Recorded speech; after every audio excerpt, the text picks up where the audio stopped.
Hey, welcome to the 4K Lowdown.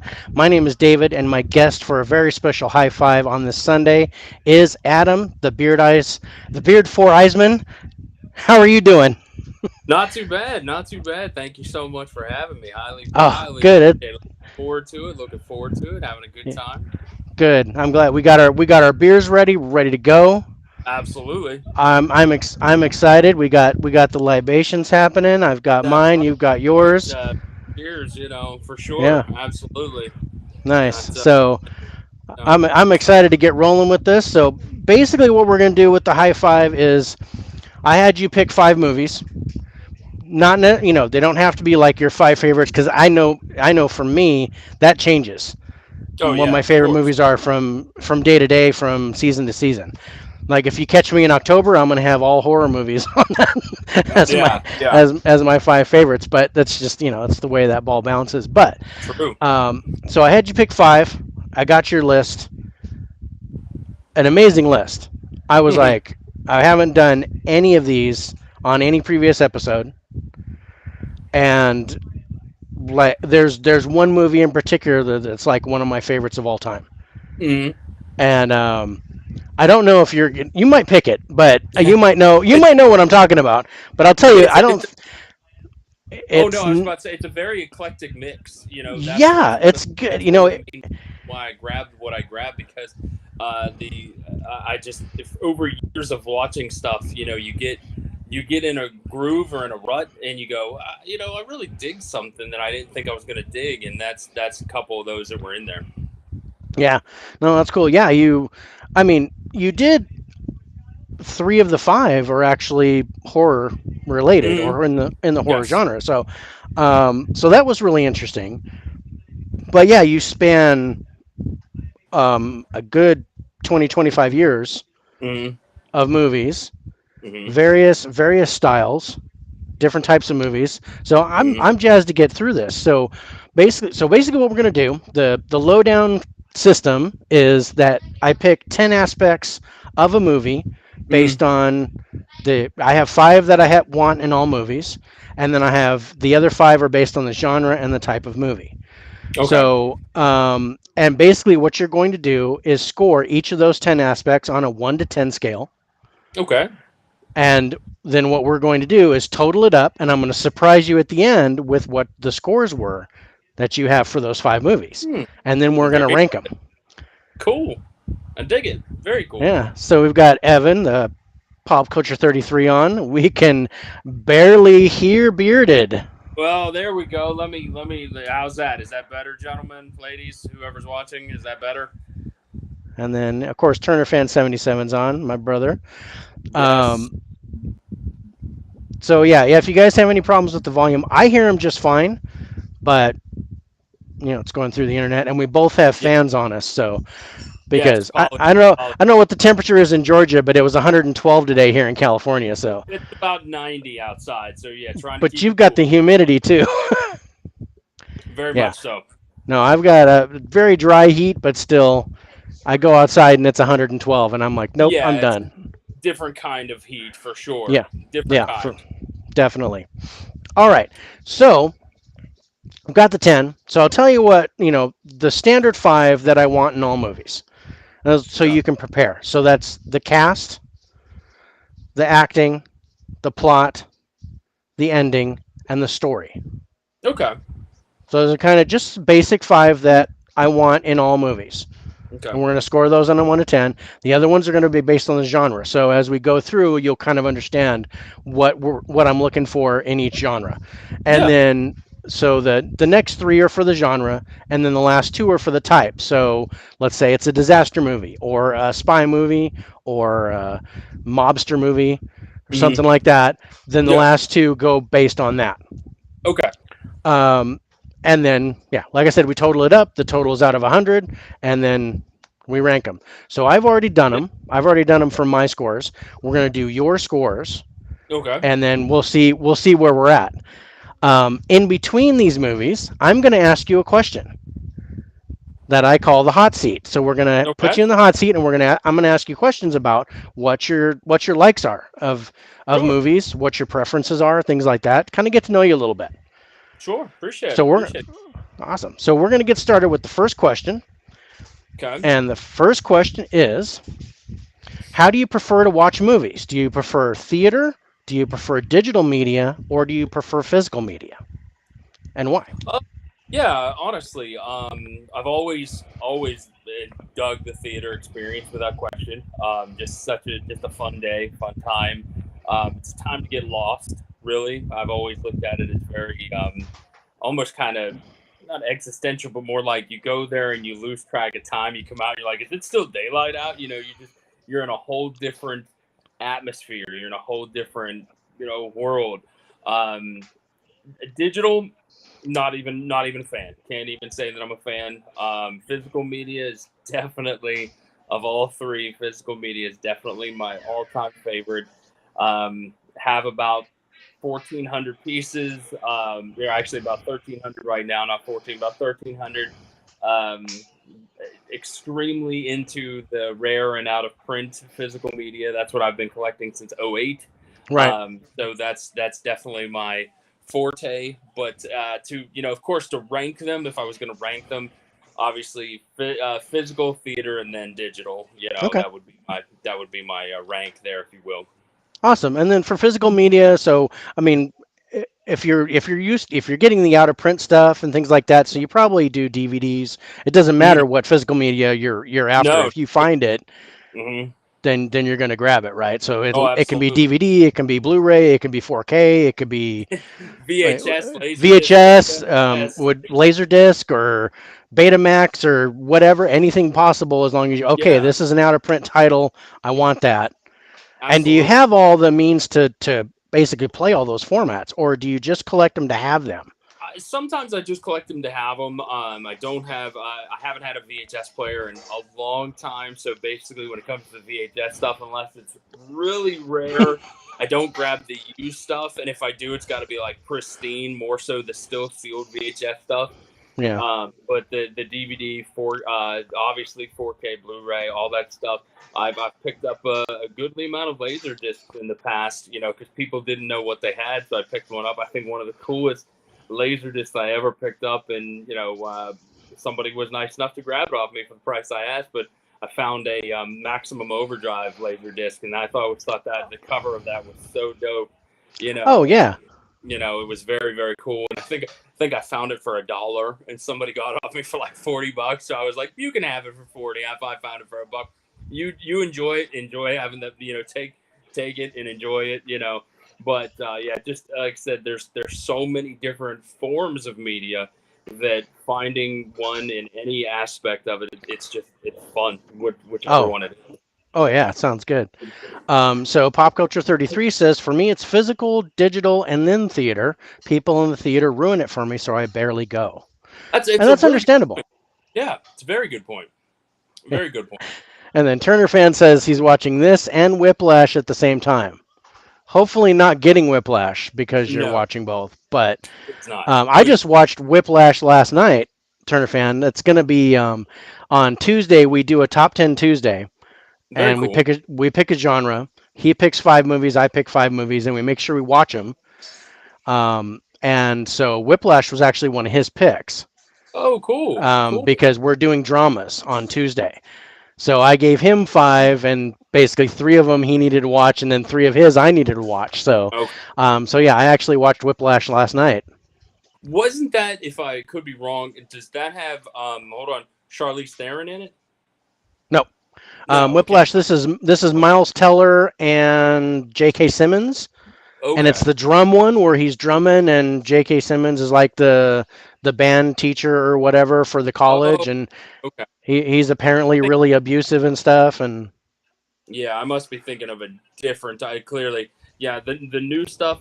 I am so bad at the new stuff. I can't even. I mean, now I went and saw the new. Oh, okay, okay. so so yeah, I bought the Steelbook. So this is the thing. I bought the Steelbook, but I never watched the movie. So because my thing is Steelbooks. I like to collect Oh, Steelbooks. absolutely. Um, and then my other thing is with 4K. I love collecting 4K, but only if I on my Lowedown system I gave it Hmm. a 90 or above. Will I buy the 4K? Okay, okay, that makes sense. Yeah, I dig. Um, I've had a couple of exceptions for like older ones, like the Sword and the Sorcerer and things like that, where I was like, Sure, sure. I've got to have that. I know I didn't give it a 90, but I've got to have that on 4K because I Yeah. didn't have it in any other format. Um, but still, or new ones, I will buy it sometimes before I even score it, Oh, and okay. just say, you Yeah. know what, I know it's going to have good special effects and stuff. I want to try like Ambulance is one, Hmm.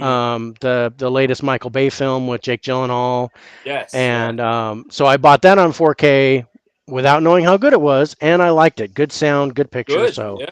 Real so good. yeah, I heard good things about that one for sure. yes. Sometimes I strike out. Sometimes I go, ooh, I shouldn't have bought that in 4K.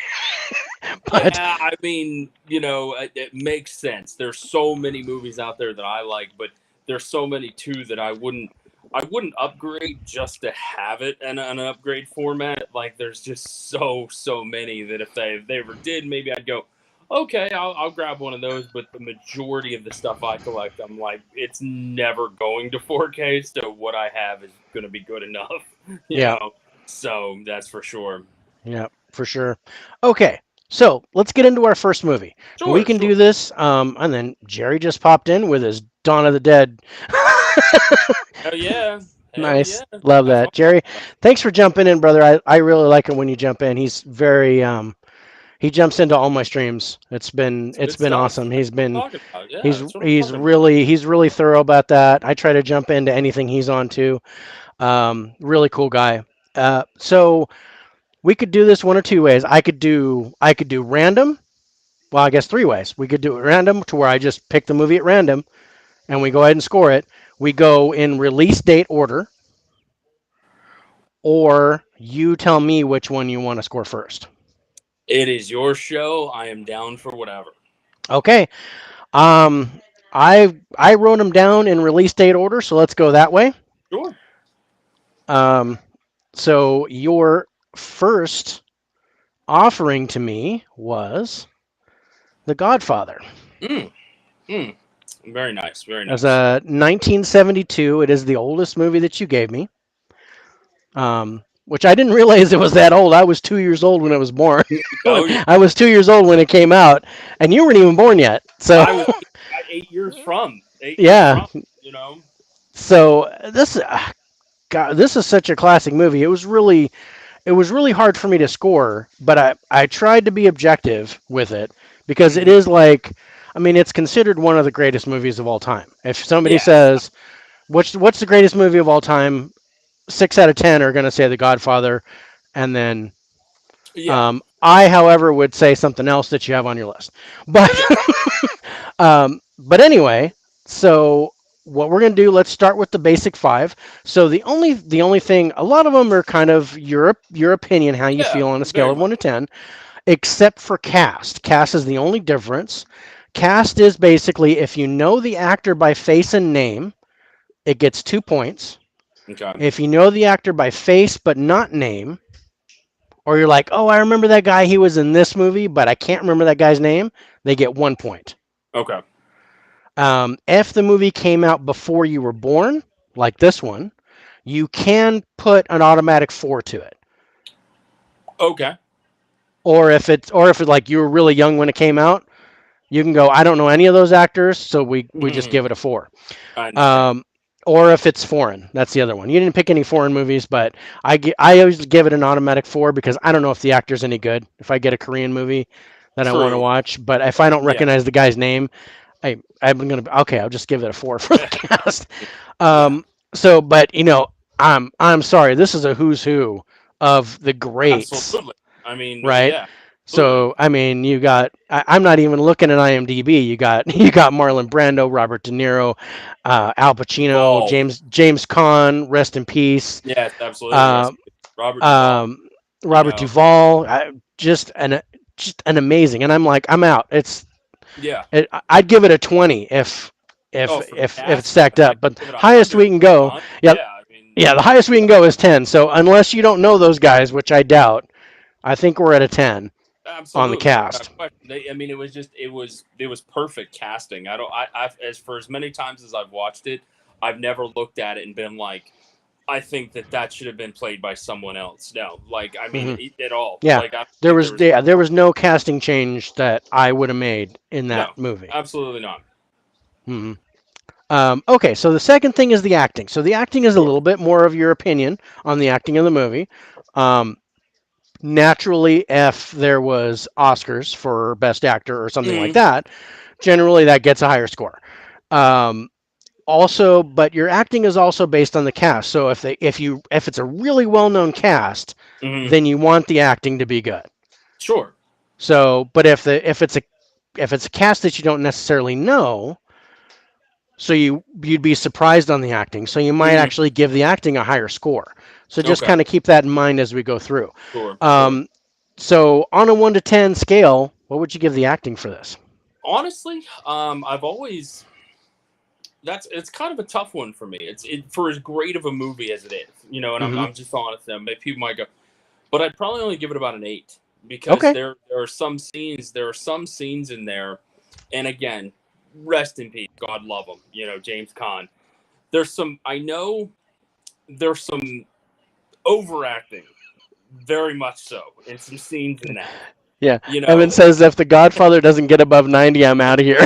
oh no, I have a feeling it most certainly will. But what I'm just saying is there are certain scenes in that where Mr. Khan just kind of overplays his hand in a couple scenes. Now, just not Oh, not too many, and I want to say about one or two, and it's yeah. just that. And they're very nuanced little overactings. Like you after Okay. you've watched it a few times, you catch it and you go, you could have pulled it back there a little bit, but Yeah. that's why I want to say that's why I give it an 8. But Okay. Pacino's very reserved. Brando is just immaculate.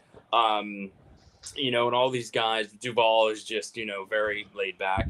But just James Caan in there. There's just a couple scenes where, and you've probably seen it as many times as I have too. Oh yeah. And yeah, and so that's why when you smiled a little bit when I said that, because I Yeah. think you When you spot said on. it, I could pick him. I could pick him right out, and it was like, yeah, okay, yeah.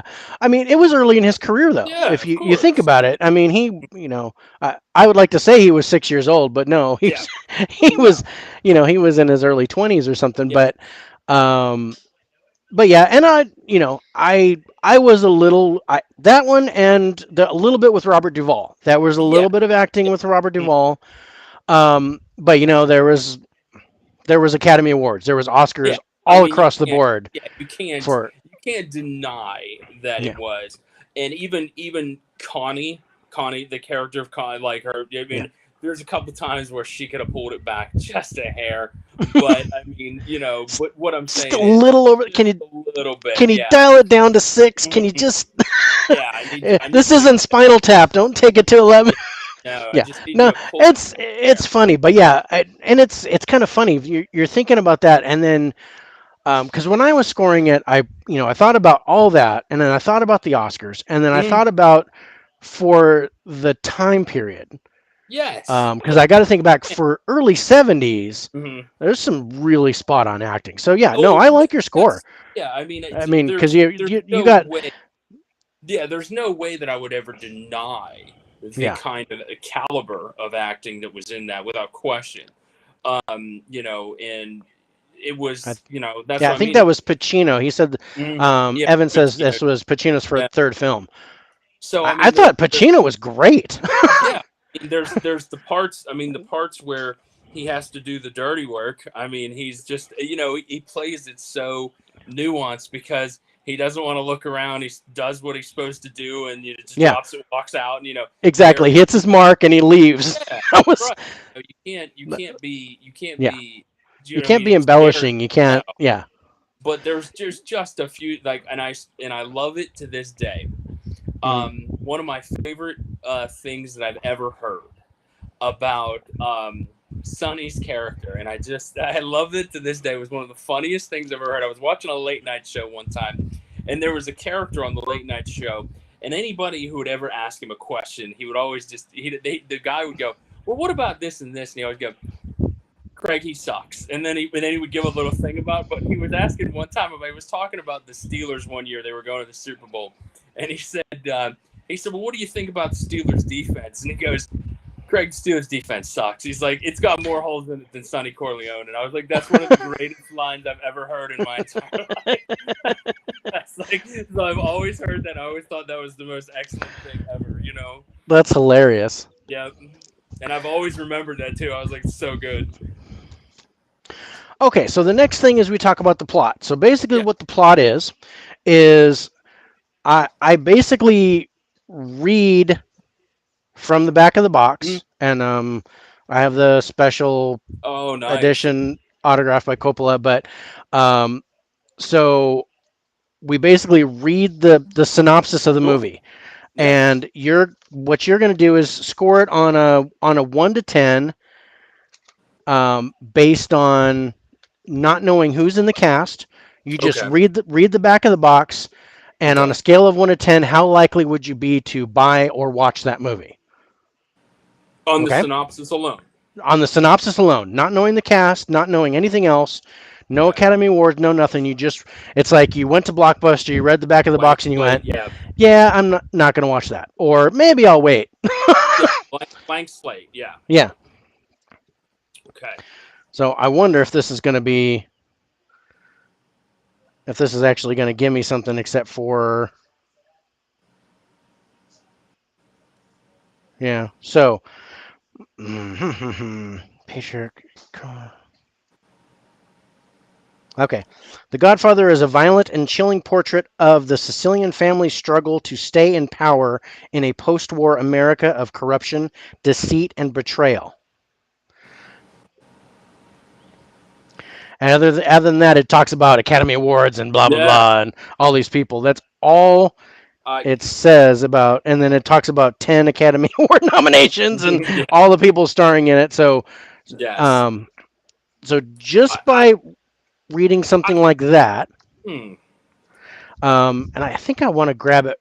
Let me see if IMDb has something better. IMDb has been really hit or miss Yes. with reading their plots. Sometimes it's really good. Sometimes it's like, ooh, what was that? However, though, just based on that one, if that's all I had to go on, Hmm. I'll tell you, I'd still give it about a 7 because that would Okay. be something I'd be like, I think I'm gonna pick this one up because I like the all of the adjectives that they kind of threw in there, the deceit, The the deceit craziness, and the yeah. the all of that. But I'll be honest, I'd still give it at least a 7 without Okay. question. All right. So yeah, IMDb is not much better. It says the aging patriarch of an organized crime dynasty in post-war New York City transfers control of his clandestine empire to his reluctant youngest son. I actually like the box one better. I like the box better too. Yeah, yeah, So yeah, and I gave it a 7 also because I was like, okay, I'm gonna read the box, yeah, and I went, okay, yeah, I'll give that a 7. yeah. All right, so let's talk about the ending. And Sure. this is just your personal opinion. How did the movie end? Did you get the closure you wanted? Or did you want it to build to the sequels? And did it do what it was supposed to do? Did you get all your questions Mm. answered? I'll be On a honest. 1 to 10, Yeah, what do you think? about a 9. I'll give Okay. it a 9. Because that would it was very.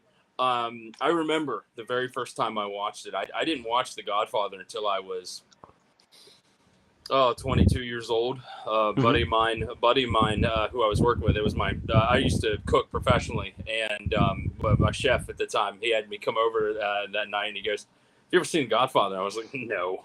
He was like, "What? Let's watch it." And I was like, "All right. I mean, I'm down." So I'm I at the end, down. yeah, I was like at the end, looked at him. He's like, "What'd you think?" I was like, I'm running out and buying that tomorrow. Like, and I did. I went out and bought it tomorrow because I was like, I was so entranced by it, and I was just like, "There's more of those," and he's like, "Yeah, there's 2 of those. There's 2 more." He's like, There's two "Well, more. technically," he goes, "Technically, there's one more, the Technically, there's third one." one more, Yeah, and then like, there's and like the a illegitimate stepchild. there's a dumpster fire of a third one that there is. But yeah, no, and it's like okay, but no, I was like, yeah, I was on board with the ending. I was on board with the what it was going to lead into, and I was like, okay, because even after I watched it the first time, not I knew that there were sequels, but I was like in my head without having watched the sequel, I was like, they're either going to go further back or they're going to go further forward. I was like, there's no other way to go. I was like, because the present story would be very kind of tough, if you will, because everybody's going to be in each other's throats. It's going to be, rough. So I was like, you're either going to go back or you're going to forward. And then, of course, it did, went back a little bit and then led forward, a little forward. But Mm-hmm. yeah, no, I give it a 9. Easy. Okay. Easy. Nice. All right. And then the last of the first 5 is the Mm. story. So this is beginning, middle, and end. How did the story play out? Did it, was it all you bargained for by reading the back of the box? How would Oh, you how would you rate that? having gone into it was really zero knowledge of La Familia and Mm-hmm. just kind of the whole idea of the the gangster world and how it was the breakdown of the enforcers and the this that and the other, reading the Mm-hmm. top and the conciliary and everything from the top down. I was like, it was just an extremely gripping story from just even the beginning. I 10. I mean, absolutely 10. That's why it's in there without Nice. question. I mean, that's I can't think of any other anything else at this point that if someone hasn't seen it, even of everything in my list, I would still be like, this is my where you want to start, because if you're a Yeah. film person, you definitely want to check this out. It's so Yeah. good. Like, Yeah. it's so good. And if you're a film person and you haven't seen this, you Please you go got to see watch it. it. Like, Please go please go. watch. Please watch Yeah, this movie. that's all I'm asking. Yeah. You don't even have to watch the second one. Don't even watch the second. Just watch the first one. Just You watch know, the first one for what it is. I mean, I got to tell you, I watched the first one. I think I was 18 when I mm, when I watched it. Um, and then I didn't even watch 2 and 3. I just turned around and I bought this, and then I watched 2 and 3, and I yep, was like, all right. I mean, yeah, I didn't even think 3 was that bad, but I mean, it's shooting a bullet and throwing it compared to the other two. yes. Um, Now, but two, yeah, there's always that debate, and there's always going to be that debate yeah, whether Godfather 2 is better, Godfather 1. I'm sorry, but I I'm always yeah, going to I be in don't the camp think of so. I'm always going to be in the camp of number 1, because 2 is just, I'm sorry, but compared to 1, Hmm. 2 is so dry. It's so dry. It's like there's so much fluff. Like, you're just Yeah, like, oh god. yeah, It's just so dry. I mean, you could have cut an hour out of that movie and still ended up with the same ending with that movie. right. Now, Evan says he's always liked the third one, and that's totally fine. And Yeah. he says the story is the weakest aspect because the casual viewer has a hard time following all the time Yeah, details. if Yeah. you don't, if that's not a rewatch for you, if it's not a rewatch, you're gonna be Hmm. like, okay, I guess I What's got it. going on? I don't Yeah, understand. yeah, Um, I agree. yeah. It's getting a little dark in your room. Oh yeah, let me go ahead and turn a I light on. just My bad, my bad. wanted to wanted to make sure. There we go. Like There we go. I can barely see like the left side of your face. It's gonna be like that Beatles It's cover. Just getting over that. the top. Yeah. It's a little romantic. I'm gonna be. True. I'm gonna turn my light off. We're gonna make it all. Dun, That's right. dun. Buy me dinner. Buy me That's dinner. that's Come right. on. Buy me flowers first. Light some Right. candles. Um, all right. So now we're talking for the next 5. So I have this listed as a drama, as the Very much. genre, and I have it as a mafia movie or mobster movie is the type. Mhm. Which there I didn't even have a type until this movie. But I mean, I Yes. was 2 years old when it came out. So now there's a whole bunch of movies. If we didn't pick, if Godfather wasn't available or Goodfellas, because I think that's another debate as hmm to whether Godfather or Goodfellas is the best mobster movie. What would you pick as your other favorite mobster movie? Boy, that's going to be a tough one, because I'll be honest with you, and then this is being dead serious. There's no reason not to be. Mm-hmm. I don't like the mobster movie genre. I'm not a fan. I'm not I'm a really fan. not. I'm not a fan either. And so it's very tough for me to Mm-hmm. pick a second one, because I, it's just, I mean, of all the ones that I've seen, which aren't many, I mean, I'd have to, because if I have to pick something that I've seen that's actually in the genre, uh, Scarface, only because I've seen it, so many Right. times. And But then you're talking yeah, a Pacino. whole So different genre, a whole yeah, different genre. of mobster movie or gangster movie, if you will. But Right. yeah, it's there was something about Godfather that sucked me in, and that was really like it was a story.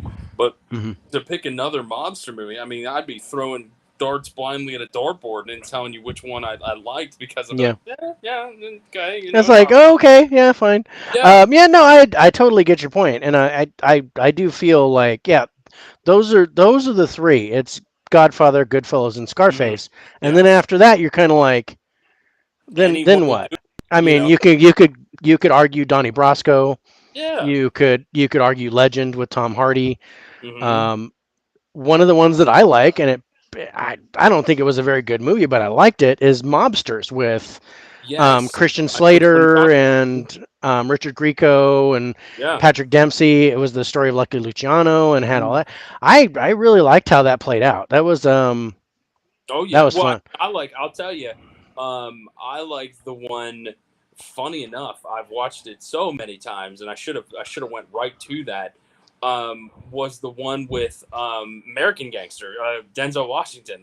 Oh, That I've watched so beautiful. much. Yeah, I've watched that yeah, so many times yeah. And then because that was interesting. Would you put like New Jack City in that yeah, I mean, frame? same thing with like Harlem and all those other one where it was Right? like very different. But I know American Gangster. I mean, the first time I watched that, I was so entranced by that too because I Yeah, was just here's a that's a guy beautiful who, choice. yeah, like he was just a guy who was just the biggest I don't give an f attitude. Like I'm just gonna Hmm. go, like that's it.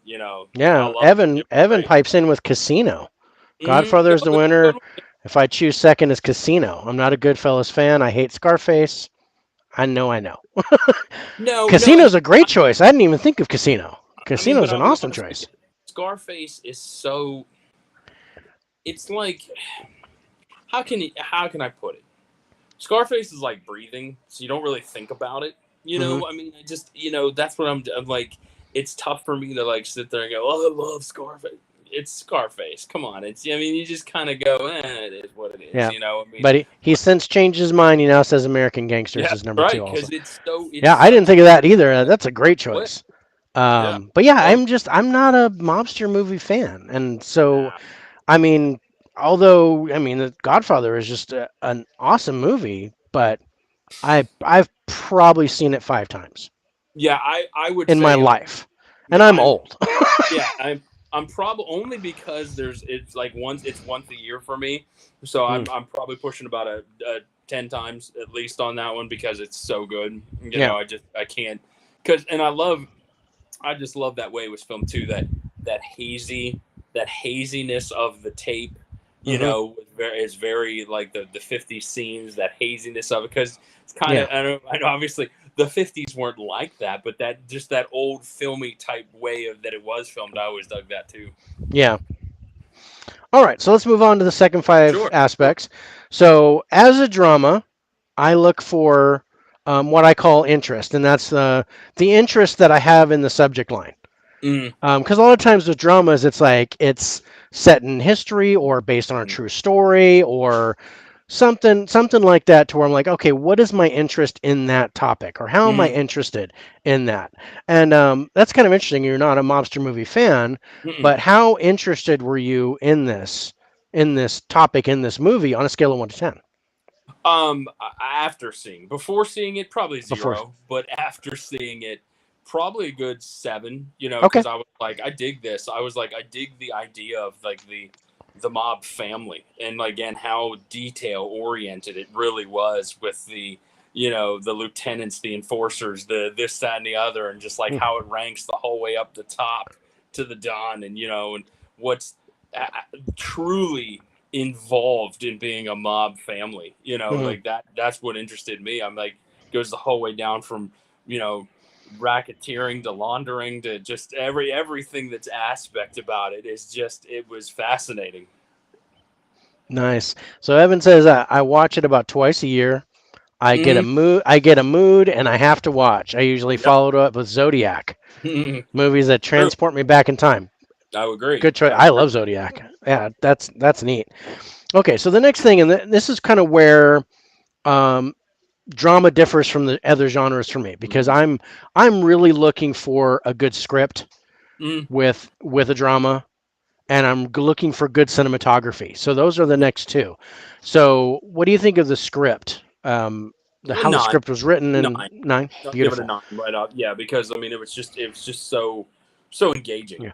I mean, Yeah, even for and that someone. works out perfect. I always kind of, if you don't know how to answer that, then you look at your acting and your story, and you Hmm. kind of put that together. And you were right in the middle of that Yeah, with your script. So the yeah. cinematography is the Oh, other that's what thing. I What mean. Like that's what kind of blew me because you were away. talking about with the Yeah, hazy and that's the like stuff. also about a 9. I would give Okay, it a 9 too, just because very very unique style, very very um on top of what they had, what they were trying to do, and it was very shown through in what they were trying to do. Clearly. yeah, yeah, no, yeah. Coppola was really on board with that. He knew Mhm. exactly how he wanted it to look. Oh, of course, yeah. Um, okay, so now as a mafia movie, I look for two things. I look for the criminal element of the movie, Hmm. so the factor of the crime, and then I look for the intensity because as a Hmm. mafia movie, there's got to be some kind of intensity.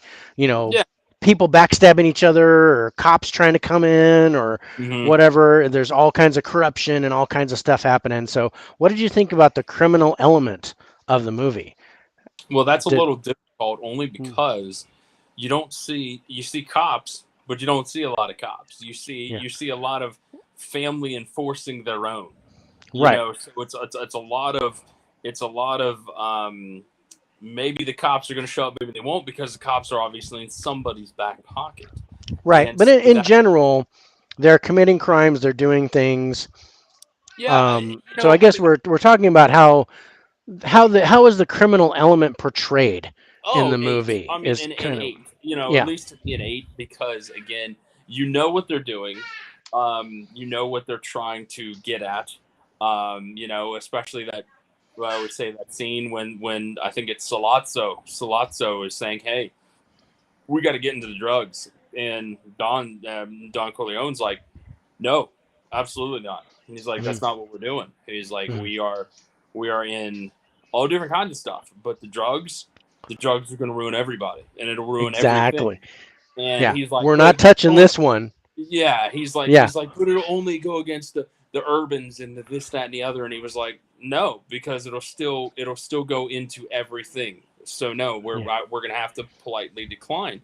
And yeah, that's where that criminal aspect comes in, because he goes, well, he's like, okay, so you're declining me, but you're also disrespecting me because you're declining me. And I always thought, I was like, that's the dumbest thing, because I yeah. was like, he's not disrespecting you, he's just politely declining. He's just like I have a code. I have a line I won't Yeah, cross. yeah. I mean, we're And we're yeah, all criminals. We're all we're all criminals. We're all, criminals, but there's got to be a no. There's got to be yeah. a place That's where you draw the line and say, you know what, I'm not going to deal in women, that's right. or Yeah. Or yeah. I mean, in I'm his not going case, to it was deal in like drugs, or I'm not going to gam, give guns to kids, or yeah, it was like gambling and this, that, and the other. Gambling. This, the racketeering, the laundry. Sure, we'll get into that. It's all good because we'll just get slaps on the wrist if we get caught in that stuff. right. But at the end of the day, he was like, the drugs are going to permeate everyone and everything. So absolutely not. We're not going to get Yeah, into that. We're not going to yeah. spend a dime on that. So no, Nice. I dug that. Like I said, so I give it about an 8.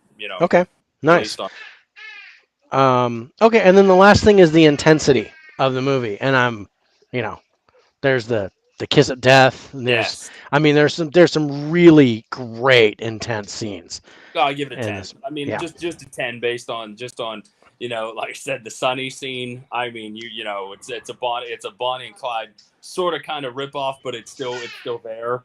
Um, but the scene, the take the gun, leave the cannoli scene. I mean, hmm if you don't know that one, and then Michael just taking care of business at the end. You gotta every one of those, and they're all brutal. I mean, you can't forget the horse scene, but I think the horse scene, in a way, is really undershadowed by a lot of the other more brutal mm, aspects of that. I yeah, mean, it's really kind of on the low end of the brutal and violence on that. It's just a horse head, but the other ones, was like he's people are walking right in where dudes are getting shaved and just putting a bullet between their head. I mean, putting yeah, in their eyes. It's yeah, like right there. So yeah. yeah, it's pretty 10. I'm gonna give it a 10. All right, nice. Um, so Evan says drugs prey on the weak. Yeah. The crime business is choice that adults choose to Hmm. be a part of. Yeah. Yep. And then Jerry threw us fire. So thanks, Yeah. Jerry. No, appreciate it. Appreciate it. Um, all right. So I've already added up the scores for that. I'm going to surprise you at the end with what you did. Um, So we're going to move on to the second movie. Before we do that, I had a scene picked out okay. from Godfather. So that was kind of one of my favorite scenes. Yes. And you got little James Caan there in the back, Hmm. but just it's not necessarily how Marlon Brando reacted, but how the guy on the left reacted. Yes. When he Yes. was talking to him, he knew that he was in trouble. Hmm. And you could see it on his face. He wasn't really talking. He was just kind of, oh crap. Um, so that was my pick Mm. for pictures when I grabbed it. So Oh yeah. all right, so let's go into question number 2 of our hot seat questions. Question number 2 is, what is your favorite snack and or beverage for movie watching? Beer is definitely going to be the top one, and Nice. if I'm at the theater, definitely popcorn. Yeah. Home, really about anything. The wife and I love little charcuterie boards, so we kind of make ourselves those while we're watching something. So Oh, we're not, sweet. yeah, so we're not like totally grabbing No, on I the. was gonna say you're a trained chef, so Yeah, we do the meat and cheese kind of, and then the yeah. olives, this and the other stuff that's not overtly filling, so you're not feeling terrible once you get done eating it, But she loves her. I know it's a. Some people will go, no, I dig that. Me, I'm not a big sweets guy, but she loves putting her the Nestle Crunch Bites with the popcorn together, like to make it like chocolate pie. But she digs that, and I'm always like, nah, I've tried it a couple I'm times. It's not not. I'm not a fan of that myself, but yeah, my Yeah. my wife will throw Lifesavers gummies in my popcorn, and I'll and Oh I'll wow. and I'll hit them by accident. And go ah. Yeah. No, I'm good. But yeah, I'm always a popcorn nut at the theater. Of course. Of Standard. course. My wife is a red vines nut. She loves her red vines. She's cool with that. But at home, I have a particular snack that I eat, and I've surprised everyone with this so far. I eat chocolate covered banana chips That's not at bad. It's home. not bad at all. Yeah, it's Kind not of bad. healthy, and I freeze them Oh beforehand. yeah, So I works I too. freeze them and then just snack on them. And usually it's beer or it's iced tea for my preferred Yes. beverage. Hmm.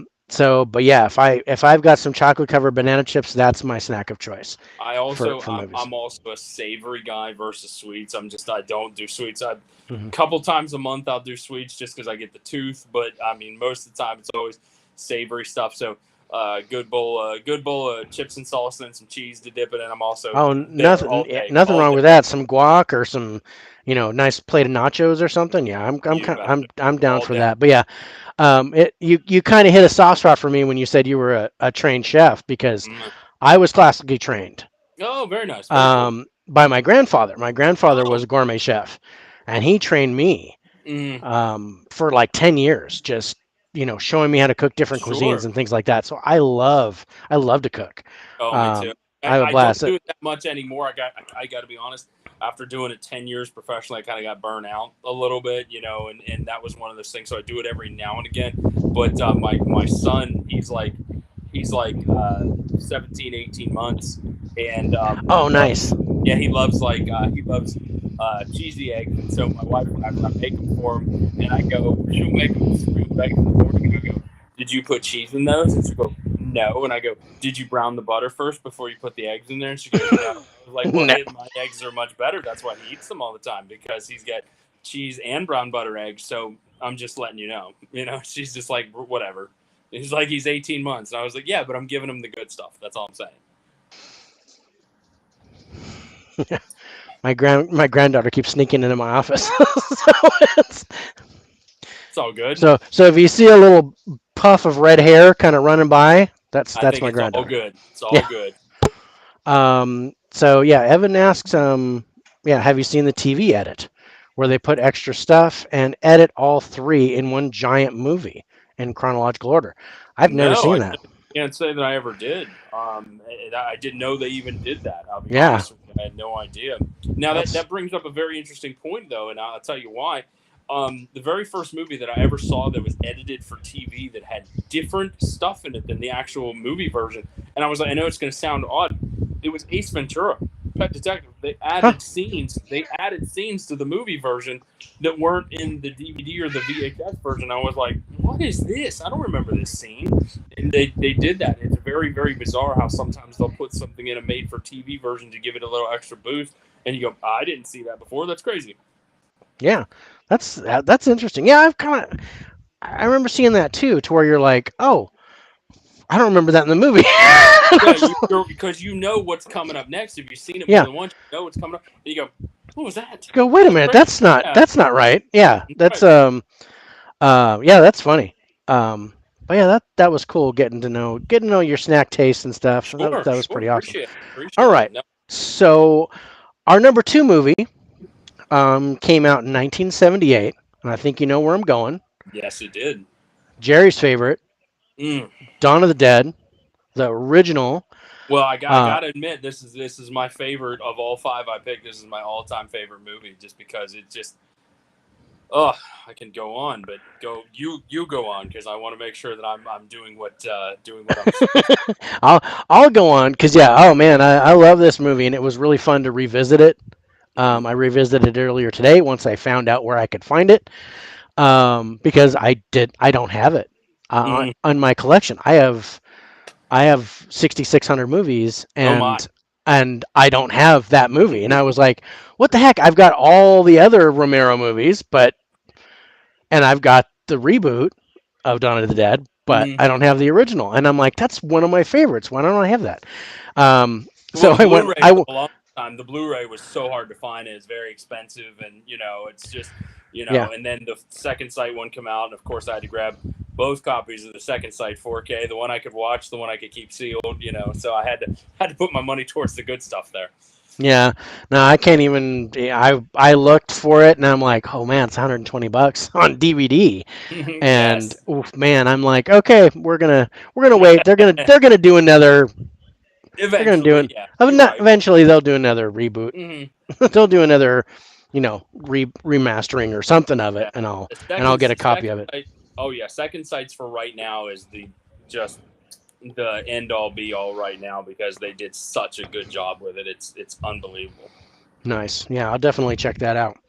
Um, okay, so we're looking at Dawn of the Dead. Let's talk about the cast. And this was an interesting point for me because I was like, I don't really recognize anybody.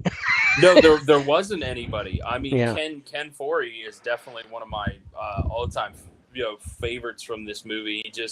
He pops. I mean, again with Flyboy and Yeah. the other guy. Forget what his name was. Um, he's good, but Yeah. I mean, in the female character, she's great too. But Yeah. Ken Foree just stands out. Yeah. He's so Not the fact that he's like no. he- Six. I think he's 6'4" or yeah, he was like 6'4" and 6'5". back. I mean, and it was like, man, he stood head and shoulders above But everybody he, else. there's so many scenes from that. Now, again, if we're just going on straight cast, I gotta be honest with you. Hmm. I'm gonna give the cast probably about a 6 on this one, and I know that may sound very weird, but Okay. if you're coming in with a cast of unknowns, Yeah. they have to perform. And the unknown portion of that is, are they going to perform? Because you as the director are going, well, Yeah. I think they're going to, but is the audience going to take to them? So I've heard Right. so many people say, I really like it, but the cast didn't do anything for me. Right. Well, remember when we're talking about cast, we're talking about recognition only. Oh God, yes. So maybe like, I'll be honest, I'm So five okay. maybe at Okay. best, because Because yeah, nobody. I was like, I just took the honorary 4 for that one because I was like, I didn't know anybody until Ken Foree took his helmet off and his mask, and I was like, oh, I kind of know that guy, Yeah, yeah, he but I was in. couldn't tell you what his name was. Yeah, he's in Devil's Rejects. He was in a couple other. He was in a Yeah, couple no, other I've people. definitely seen him before, but I couldn't have told you his name without He looking at he the actually cast. followed me. He actually followed me on Instagram, which I was like, oh, that's awesome. I was like, Yeah, Ken Forbes that's followed me. That's that's dope. nice. Of all people on Twitter, I got Carl Weathers following me. Yeah, there you go. And he started messaging me and sending me all kinds of stuff. I was like, "Are you the Carl Weathers? Are you Action Jackson?" He's like, "Yeah." And I'm like, "How did you find me?" And he's like, "Dude, you reviewed one of my movies." And I was like, "So you're on my friends list now?" And I'm like, Sweet. Yeah, That's I put up a copy of all of my copies of Dawn of the Dead, and Ken Forey liked it. And I was like, follow, follow. get It's him, like get him, get him. Yeah. immediately follow. Oh, that's awesome. Yeah. Yeah. That's really cool. Okay, so we got a 5 for the cast. Mm. What'd you think of the acting? And again, unknown cast. How well did they do? It's crazy because this is my favorite movie of all time. It's Hmm. so crazy. Um, it's hard for me to say that the acting was 100% on par because it's a George Romero movie. Okay, and Yeah. I gotta throw these things out there. As much as I love this movie and as much as I just love so many aspects about it, just it's the acting itself. I mean, there's a couple scenes where it's Uh, take it or leave it. I mean, yeah, you got it's there's some cheese in there where that's you're what I just mean. So if I'm going just if I was know nothing about this movie but just watched it for the watch it, I'd be like, I'm gonna give that acting about a 6 because you okay. just kind of go, it's kind of but having watched some of the deleted scenes or lots some of the backgrounds, some of the stuff that I saw what they did, I was like, that's pretty good. I was like, I didn't know that that's what you were emoting at the time because we didn't know. But yeah, there's definitely some, that's a tough one because again, such a favorite movie, but Yeah, the acting's a little rough because it's George Romero. it's just He never yeah, really had the strongest scripts, if you will. exactly. And you're not really looking for that No, you're not. in that type of horror movie. I want people running, and I want blood. I want intestines. Zombies, I yes, want yeah, I want zombie stuff. I want people ripping hundred each other percent. apart. Um, okay, so let's go with the plot. Again, this is one that I don't have, so we're gonna have to go by IMDb, and it's actually pretty decent. Um, I'm gonna give the plot honestly. I'm gonna give the plot about an 8 because okay, I really like the plot. yeah. Well, we're gonna go by just you know reading the plot, not knowing who was in it, not knowing what it's Oh, my about, apologies. Apologies. and Okay. and score it that way. And if you still want to give it an 8, you can absolutely give it an 8. But so it says following an ever-growing epidemic of zombies that have risen from the dead, 2 Philadelphia SWAT team members, a traffic reporter, and his television executive girlfriend seek refuge in a secluded shopping mall. Bleh. Yeah, I'd still give it an 8 only because the Yeah. thing was like the zombie part, and then just going and housing yourself in a location like that. And you always got to take yourself back to the understanding that a mall was a mall in the late 70s and 80s. It was a mall. It A was a lot of people didn't mall. even Yeah. have that. A lot of people didn't even know what they were. So when you see something like that, and the guy was like, "It's one of those big indoor shopping malls." Yeah. So when you see it, you're like, "Ha! Why wouldn't I want to take refuge there? That's amazing." Yeah, It's it's got everything you want. You got sporting goods, you got food, you got dude. everything, Yeah. everything. Not only that, but they get into this makeshift bunker with all this Guns. I mean, survival storage food and stuff. They were like, dude, they're set. Um, um, okay, so the ending of the movie is our next thing, mm, and it was basically they they fly off the roof of the thing, and he's like, "How much fuel we got? Not much. All right, let's go." but I think but what gets me is the ending is way more than that, and Yeah, that's it why is. there's so much to dissect about this movie. Mm-hmm. Is that the ending is personally, Yeah. I love a dark ending. I do. Mm-hmm. Like I wish kind of going to um who is it So do like you kind of this wish they all would have died, or no, I'm kind of wishing like it went where it should have, but it should have went a little bit further. Like what I mean by okay? darker is it should have been he should have really been it should have been to the point where you see the hammer and he's ready to go Oh, because he's see, yeah, I was like, dark. that I was mean, that was the tension that I wanted to call out about the ending, where his struggle with, because he was yeah, like, I don't want to go, I don't want yeah, to leave, I'm done. it should have been a lot like and he my whole and he version of puts the that. Derringer right there. Mm, like I wanted it to be a little darker. I wanted to see that hammer cock back, and I wanted to see the finger just, and then like his Maybe a eyes tear. closed. Yeah, Maybe like like honestly, I'm gonna so end. because it's bleak. It's Yeah, so bleak. I mean, that's what I mean. It's yeah. so There's like there's no hope. You know where yeah. they're gonna go You, after that. It's like yeah, because you know it's taken over everywhere. It's yeah, everywhere. yeah, So that's why it's very tough for me to say was it a great ending? No, because it was expected, if you will. It was almost expected. yeah. So again, I think I'm going to go about a 7 on the Okay. ending because I feel that it could have been a lot darker. Like it could have gotten real dark real fast, Hmm. and it almost should have because she was ready to go. She was like, "I'm not there. This is a prison. It's totally a prison. It's a prison regardless Yeah. of how much My others my here." boyfriend's dead. The Yeah, it's pilot's dead. I'm the only one that can all done. fly. I'm I'm out. out. Yeah, but he was just like, "No, I can't. I can't because there's someone else who needs me. So I got to at Yeah. least go I got at figure it least go if nothing else out." to protect her Yep. because she Because still wants there's to something live. else to live for. There's two other things to live for, really. It's Yeah. Belly and her, Yeah. So you got put some I want to say put some moral into it, and that's where, cuz I think he could he I think George Romero for the time, I think he went as dark as he wanted to, but then if it was remade in the way it was script for script, verb, everything, I just think that I personally, if it had been my thought, I would have wanted to almost film just a hair darker so that you just go, like you Yeah. want it, you because you're just like you want to see the end and then you don't want to at the same time, but like Yeah. that's how I get it. But Yeah. that's just Almost like how the mist ended that's in the exactly what movie. Frank Darabont. I was honest to God, I was going to bring up Frank Darabont to you. We go, if it's not filmed this way, I'm not making the film. That Yeah. kind of thing, that ending.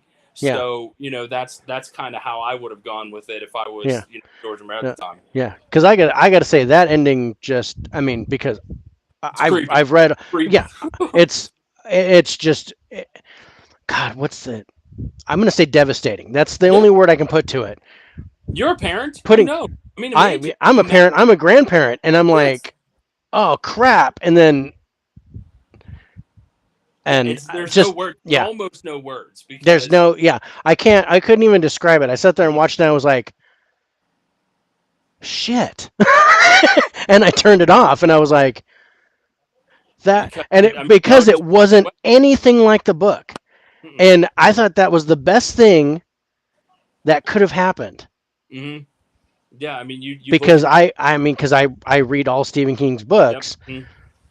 I was like, okay, here's the ending. I'm expecting it, and it didn't end that way. No, And I no, was like, it's darker than amazing. anything. I mean, because Yeah. I mean that ending it's so. How can I put it? Like you said, devastating is almost like the It, smallest it's adjective that you can like use. the watered down word that I want to use. Exactly. I want something stronger. Exactly. It's I, almost I I gave you a beer word. I want a whiskey word. that's exactly. I swear to God, I was just gonna say that's the That's microwave lemonade of what I want to say about exactly. I want that to where you're just because like, that's the whole thing. If you were a parent, I mean, that's always. yeah, I didn't become a parent until I was 35, but becoming a parent and you like having dominion over another life, if you will, for a while, at least for a while, for hmm 18 years, sit there and you're like, I'll take a bullet for this kid. I'll, whatever. hmm It is, but to then go, I don't think there's any other way out, so I have to do this. But to be in that headspace, yeah, yeah. first off, you go, you, I I'm about to yeah, do this. I'm about to already, but kill. I already do. I do it to myself before I did it to my kids. Are you shitting? Exactly. Like that's not. I'm sorry. I don't mean to cut. But I'm like No, that. I would. it's okay. We're 18 and over, so you Yeah, go but ahead. are you shitting? I would do that to myself before I would do it to my Yeah, kids. I don't want to die a murderer. Get the fuck out of here. And like, are yeah, you shitting me? I don't yeah. want that on my conscience. I'd rather do it to me than do it to my kids. Like that's Exactly, no, absolutely not. exactly. But yeah, but to get through everybody in the car, nothing left for yourself, Yes. and then you're like, I know, Yeah, very, you know, very, very rough, very rough. very. Oh yeah, it was very rough. It was just one of those where you're just like, man, Yeah, you can't. Like I said, I, it's almost. I'm gonna need a day to process that. Mhm. Yep. Because yeah, being a father, and I've Mhm. been a father since I was 21. There you go. There you go. Um, and now a grandfather. I have two grandkids, and I I can't possibly. I don't know if I could get my head in that No, you space.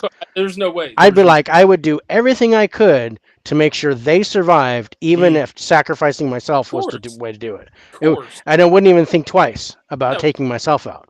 mm-mm. Um, I but mean, I never want to, but if I had to, yeah, I don't want to. Yeah, yeah, if yeah. this is if either they go or I go, then I choose me because Every I'm 52. I'm done. I'm good. I've ruined this body. It's a bounce house. I'm not.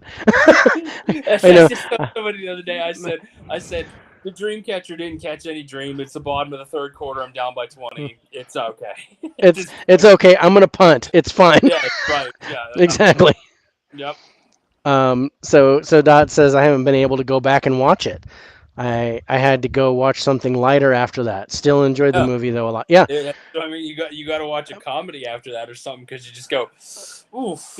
Yeah, I Just need to a little, give me some Princess Diaries or something. yes. Um, Yeah, that's it's what I have to do with my daughter. My daughter's like, well, and she's 26, but my Mm, daughter says if I watch a horror movie with you, then you got to watch a Disney movie with me, and she just piped trade in. off. You got to trade off. And there's my daughter. Yeah, that ending broke me then. I can't imagine how it would affect me now. Yeah, Yes. totally. Now that she is a parent, because she has my 3-year-old granddaughter, so That's what I mean. You um, can't even begin to imagine. It's just it's a level yeah, of it's really intensity. it's a really hard bridge to cross. Yep. But to And get then back to Dawn, of course. yeah, but yeah, but get back to Dawn of the Dead. So now we're on the story. So Yep. what did you think of the story? How it played out? Oh, I love. That's what I mean. That's one of my favorite things. Nine, at least a 9 out of 10. I love Yep. the story. I love the idea that Yeah. there's so much allegory in that story that Yeah. it's you could write a thesis on the allegory of that story, and that's what I wanted to do when I was in school. We took a film class, and I wanted to write a paper on it, and I thought I was like, it's been so done, but I wanted to give my spin on it, but. Just the idea, the story is fantastic. Fantastic. Nice. Nice. I think we're about even with the first Yeah. five things. Um, but okay, so now we're talking. It's horror movie, so that's the genre and the type of movie, zombie film. So It's a 10. I mean, it's a so 10. we're talking, yeah. So we're talking. So anyway, the first thing Yep. is we talk about the horror genre. I've got three things that I look for in the horror genre. Okay. Okay. The first thing is the scares. So how scary was the film? Were there scare factors involved? It doesn't necessarily mean it scared you, Mm. but things, the scare elements. What'd you think of those? How would you rate that on a 1 to 10? From being a horror fan, the scares, Yeah. not so much. I mean, a bit like and I'll go with probably go with a 6 on the Okay. scare because it's not very scary, if you will. Hmm. Um, there's more to unwrap than just Yeah. the scary part. Yeah. So yeah, Yeah. I'm gonna give it a That's 6. that's understandable. I mean, it's the first thing that we look for in a horror movie. How scary was it? Yeah. And I don't think the scariest part when I went back and watched it was like the first scene when they're in the newsroom and things are going bat crap crazy all over Yeah. the place. Half the people are like, I don't believe what's going on. The other half are going, we got to get out of here. And Yeah. I'm going, okay, what the heck's going on? I mean, I know it's a zombie film, but Mm-hmm. what are you guys doing? You guys are like running around like chickens with your heads cut off. Mm-hmm. Oh yeah. That was my scariest part. Mm-hmm. To where I was like, okay, what's going to happen here? And that was just kind of like, I don't know, call it a lead in or foreshadowing or Mm-hmm. whatever before you actually get into the actual meat of the Mm-hmm. movie, with the cops and going into the building and then the helicopter and the mall and Mm-hmm. all that. Um, but zombie movies, I definitely give that a little bit more of a scare factor for me because I dig them. I like them. Oh no, I And do. And again, the only reason I think I'm giving it a 6 is because um, Night of the Living Dead. If you got to go back, yeah, and you go, holy shit, people are eating people. Like Yeah. that was a very new concept in 1968. Like it was just very like people were like, "Oh my God, there's people eating people." Yeah. What? You know, and they freaked the hell out. So Dawn was like, "We're gonna show people eating people, We're gonna but actually make it but it's happen. yeah, but it's more than that." So the Yeah. scary factor. That's why I was like, it's one of the greatest horror movies of all time. But Yeah. the scare factor is more, it's more mental than visual. So that's what I mean. There's some Yeah. great. I mean, there's some gore, and if that's one of the questions coming up, definitely have Oh, I have an answer for that too. But okay. you know, mm, Yeah. Okay. So the other thing is pulling the scares out of play. I like to talk about the jump scares, and by jump scares, the things that like that kind of mm, startle you, things that come out of nowhere, and even if they're false scares, like when the trash can falls over and the cat comes out, things like that, or you're walking down the hallway and you see the shadow figure go behind them, that kind of thing. Um, what do you think? Was there any element like that in this movie, and what would you rate that? I think I would give that about a 7 Okay, because there was the scene with the kids in the airport. That's that pretty was it. it's creepy. Yeah. Watching the maybe not jump scare, but watching the Hare Krishna zombie come the whole way up by himself, kind of creepy because you're just like, Mm, oh my God, he can climb, he can do that. yeah. So yeah, there's a few that are in there that are just very um, maybe not in maybe not jump scares, but impending doom scares. Like Right. that's what I kind of dig is the impending Yeah. doom part of that. That's perfect. Yeah. And then the last thing is the special effects for a horror movie. So we look at the special effects, and again, we're going to judge it based on the time period, not like okay, there's no CGI, blah blah blah. So for its time period, what would you think of the special Oh, effects of this movie? 9 out of 10, easily because now the only reason I'm not giving it a 10 out of 10 is because the zombie makeup little rough, and I Mm, understand they had to do what they had to do to get so many people colored and zombified and this that and the other. yeah. But the gore effects for the time, oh, Yeah. absolutely. Tom Savini and his crew, Yeah.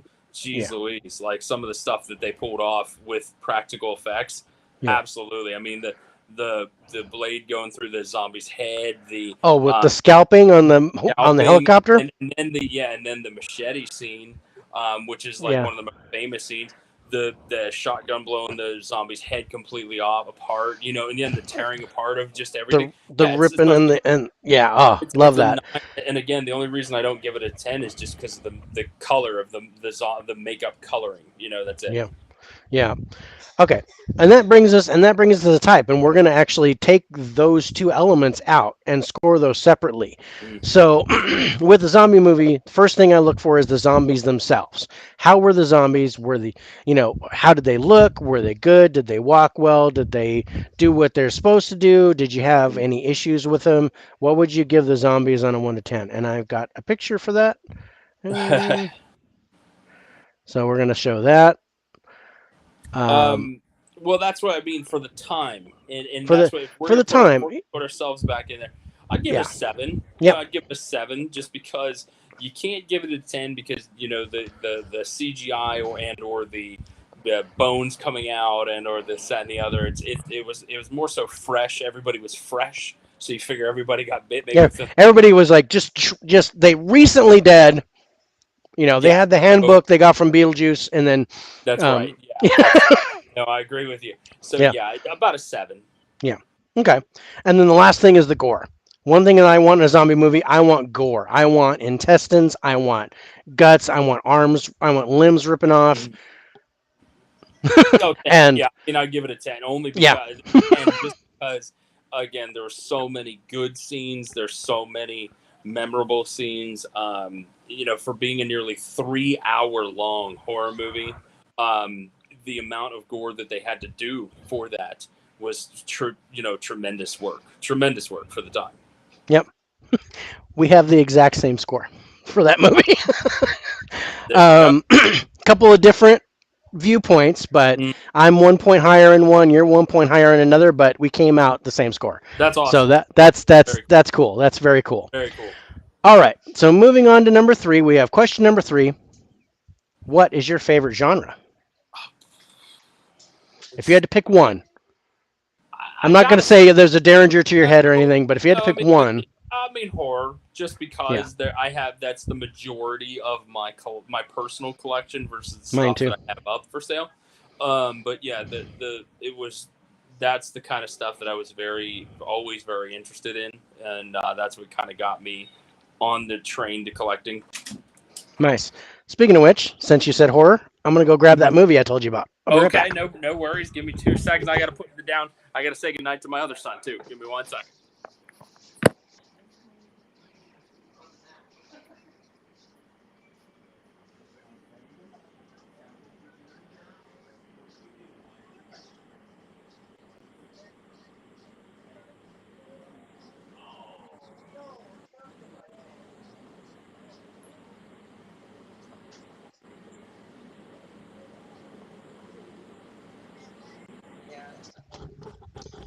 Darn it, I messed up. It's not a snapback.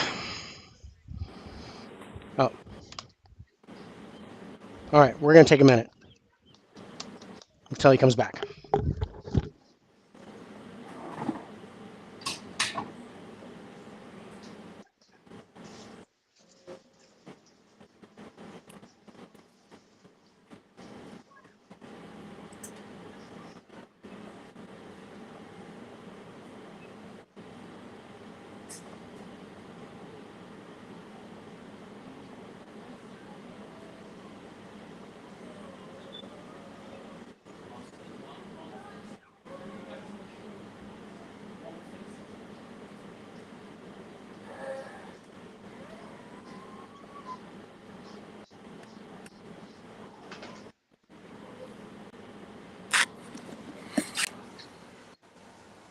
Ugh. Intermission, as it would be.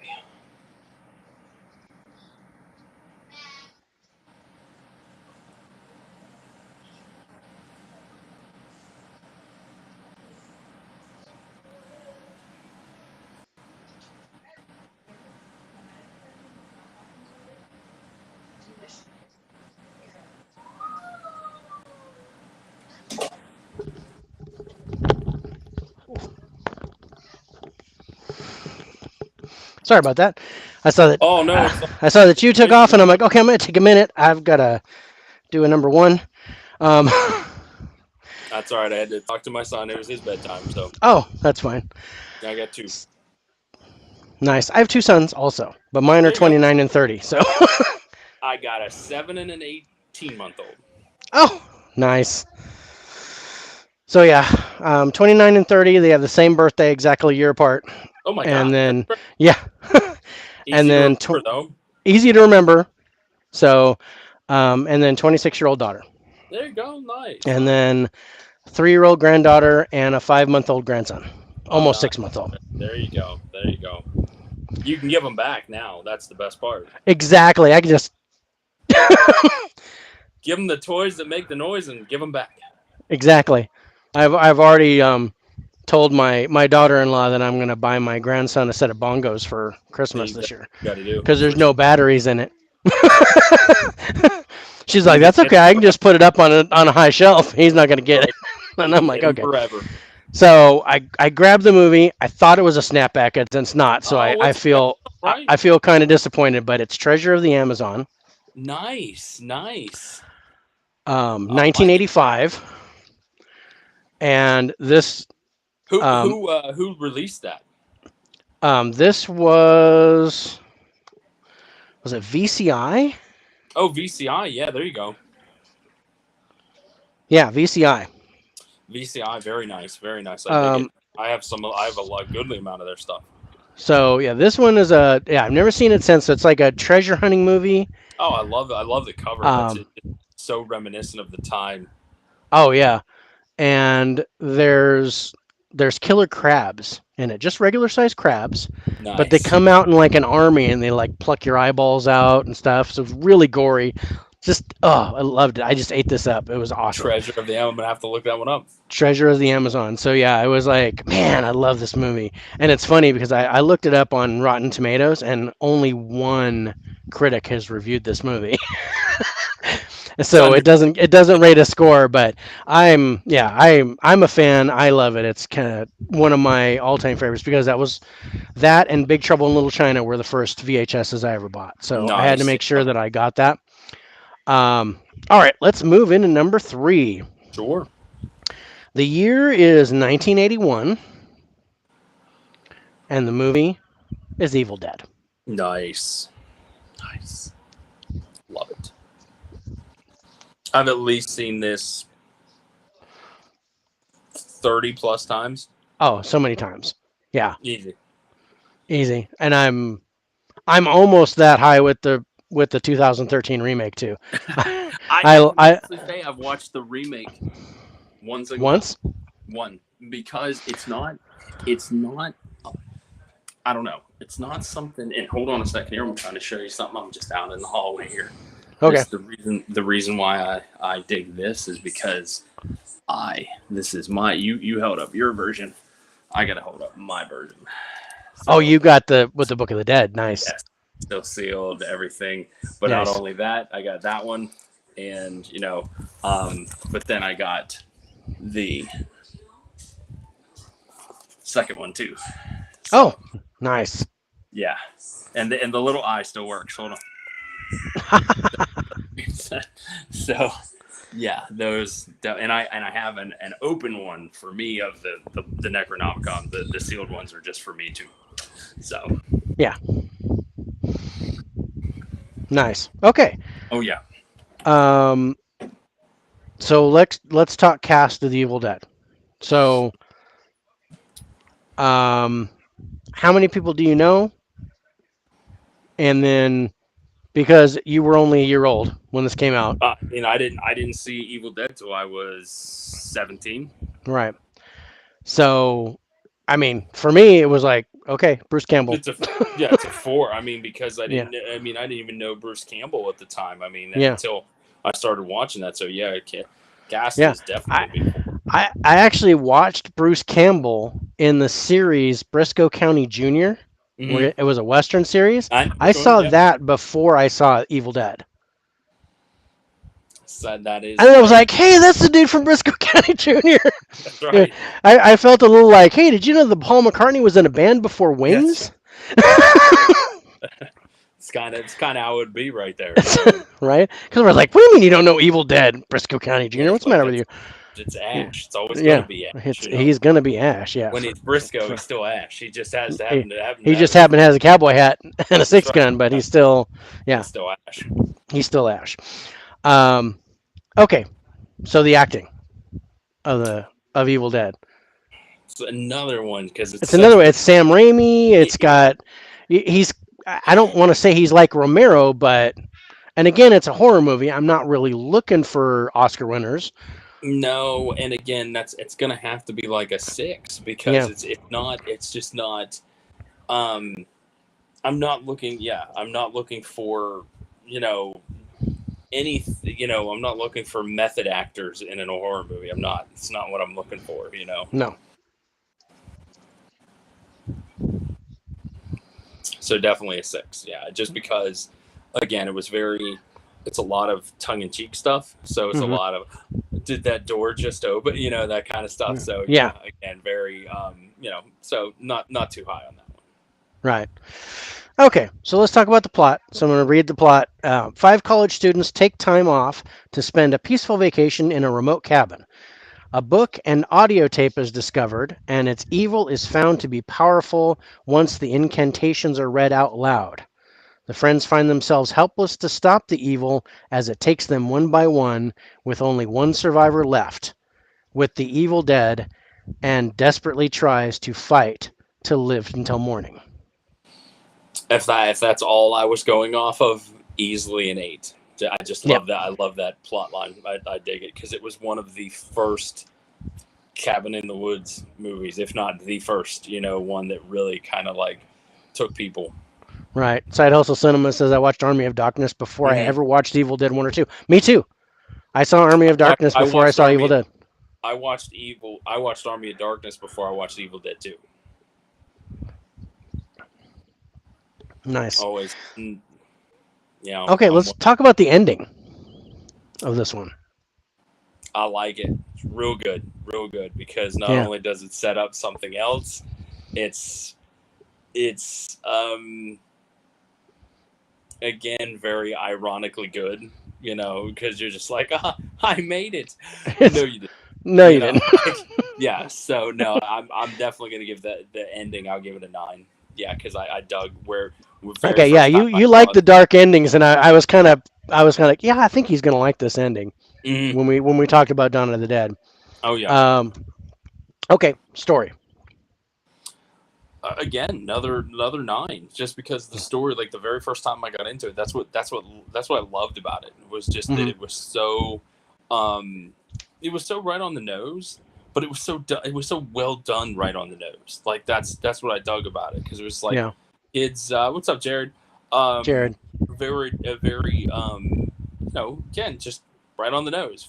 Yeah, Four friends go up in the woods, and here's what's going to happen, and there's a book, you and see the ta-da, things. and Yeah, you see the things as they unfold right on the screen in front of you, and you're like, yeah, oh, no. Like I always went, you guys made a few decisions I wouldn't have by that time, but aside from that, I like just the plot. I definitely dig hmm, the story. Yeah. nice, nice. Okay, so we're talking horror movie, and the type of horror I listed as paranormal because we're Mm-hmm. talking demons Yeah. and magic and stuff like that. So, um, we have the basic three. So we have the scare factor, the jumps, and the special effects. So first of all, what do you think of the scare factor of the movie? Oh, first time I watched it, 9, easily Hmm. 9. I remember exactly how I felt when I watched it. And I was like, oh, this is so good, because, you know, in the time of wanting to be scared in a horror movie, there's genuinely a couple parts where I was scared. I was like, oh, this is creepy. Yeah. But yeah, easy 9 out of 10, easy. Okay. And then aside from that, pulling the jump scares out. What Oh, do you think of that? about an 8, because I mean the shower scene, the couple of the doors, the Yeah. things where you think something's Yeah. gonna happen, but it doesn't, and the Yeah. other thing. Oh, Especially with the way they lead in with the music, mhm. you get that tense music, and you think something's gonna be behind the door, but there's nothing. Yeah. I Oh like yeah, that. the first time when I mean, I think that movie to this day still has one of the greatest uses of audio and visual together. And if anybody's watched this movie and they've watched it 1,000 times like I have, or seemingly, is Hmm. where the camera pans over the wooden boards and it goes womp womp womp womp, and Yeah. I was like, that's amazing. Like Yeah. that's what it said. That's what it sounded like in my brain if you were going over that, like that. I was like, such a great scene. Like it's just Nice. the where the audio and the visual go together. I mean, maybe some other people may think that's stupid. Dude, that always stuck with me. That sound of the camera going over the boards was just neat. Yeah. No, I agree with that. That when you started describing it, I'm like, oh yeah. Yeah, Hmm. that's awesome.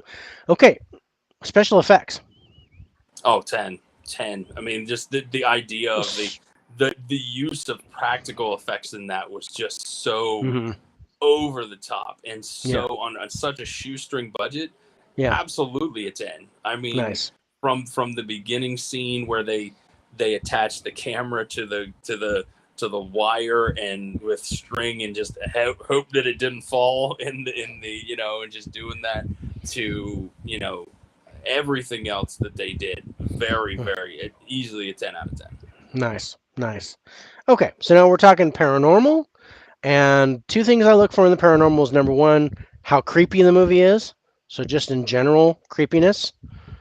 What would you give that on a Oh, 1 to 10 10. scale? Absolutely, another one, just a 10, because Hmm. the idea of somebody being possessed is always creeping me out. Like Yeah. just the idea of something taking over you and you don't even know what's going on. Mm. That's Yeah. that's super creepy. Yeah. Nice. And then the second thing that I look for is the twist or the turn in the movie. So, and right off the top, like the very end where he thought he was out, but he really Mhm. wasn't. That was like a really good twist for me. Yeah, yeah. But there's a couple of twists Hmm. during the movie that really Yeah. kind of take you, oh, well, I didn't expect it to happen that way. I didn't expect this to go down. So I thought that was really cool too. What would you give that I'm on a gonna one to give. 10? I'm probably go just a hair low on this, but I'm gonna give it an 8 because Okay. there's a couple points where I was like, okay, I could kind of see that coming, Yeah, but I think there were a couple points where I was like, yeah, I kind of see that coming, or but I especially one when they surprised me the first time. Then I'm like, okay, I know the pattern. They're gonna do this instead of that, and then I caught it. one of the no the one of the ones that scenes that still stands out in that movie to me to this day, and I think again just crazy practical effects. Um, is when he touches the mirror and it becomes the water. Like Oh, that's so good. Like it's a lot of people may overlook that scene, but it's so good. Like yeah, I mean, just his reaction to doing that, and it was just so good. yeah. Jerry thinks an Army of Darkness is the best of the original three, and I'm like, okay, absolutely. I Yeah, mean, I mean, I did like parts of three better than the other two. I think they each had their elements well, as I've always that said, were better than the other one. first one was straight horror. Yeah, Second one was a comedy horror. comedy. No, it Yeah, was not even. I was like, people say it was a horror comedy. No, it no, was a comedy comedy. horror. Yeah, Third one was straight action, almost kind like of action with a comedy little bit action. of Yeah, it was kind of yeah, like a and with a action little bit comedy of with monsters, is what I yeah. gotta. Mhm. Yeah. Yep. I'll let Side Hustle and Jerry are talking to each other right now, so we're gonna Sure. let that go. um, oh yeah, I gotta do the score.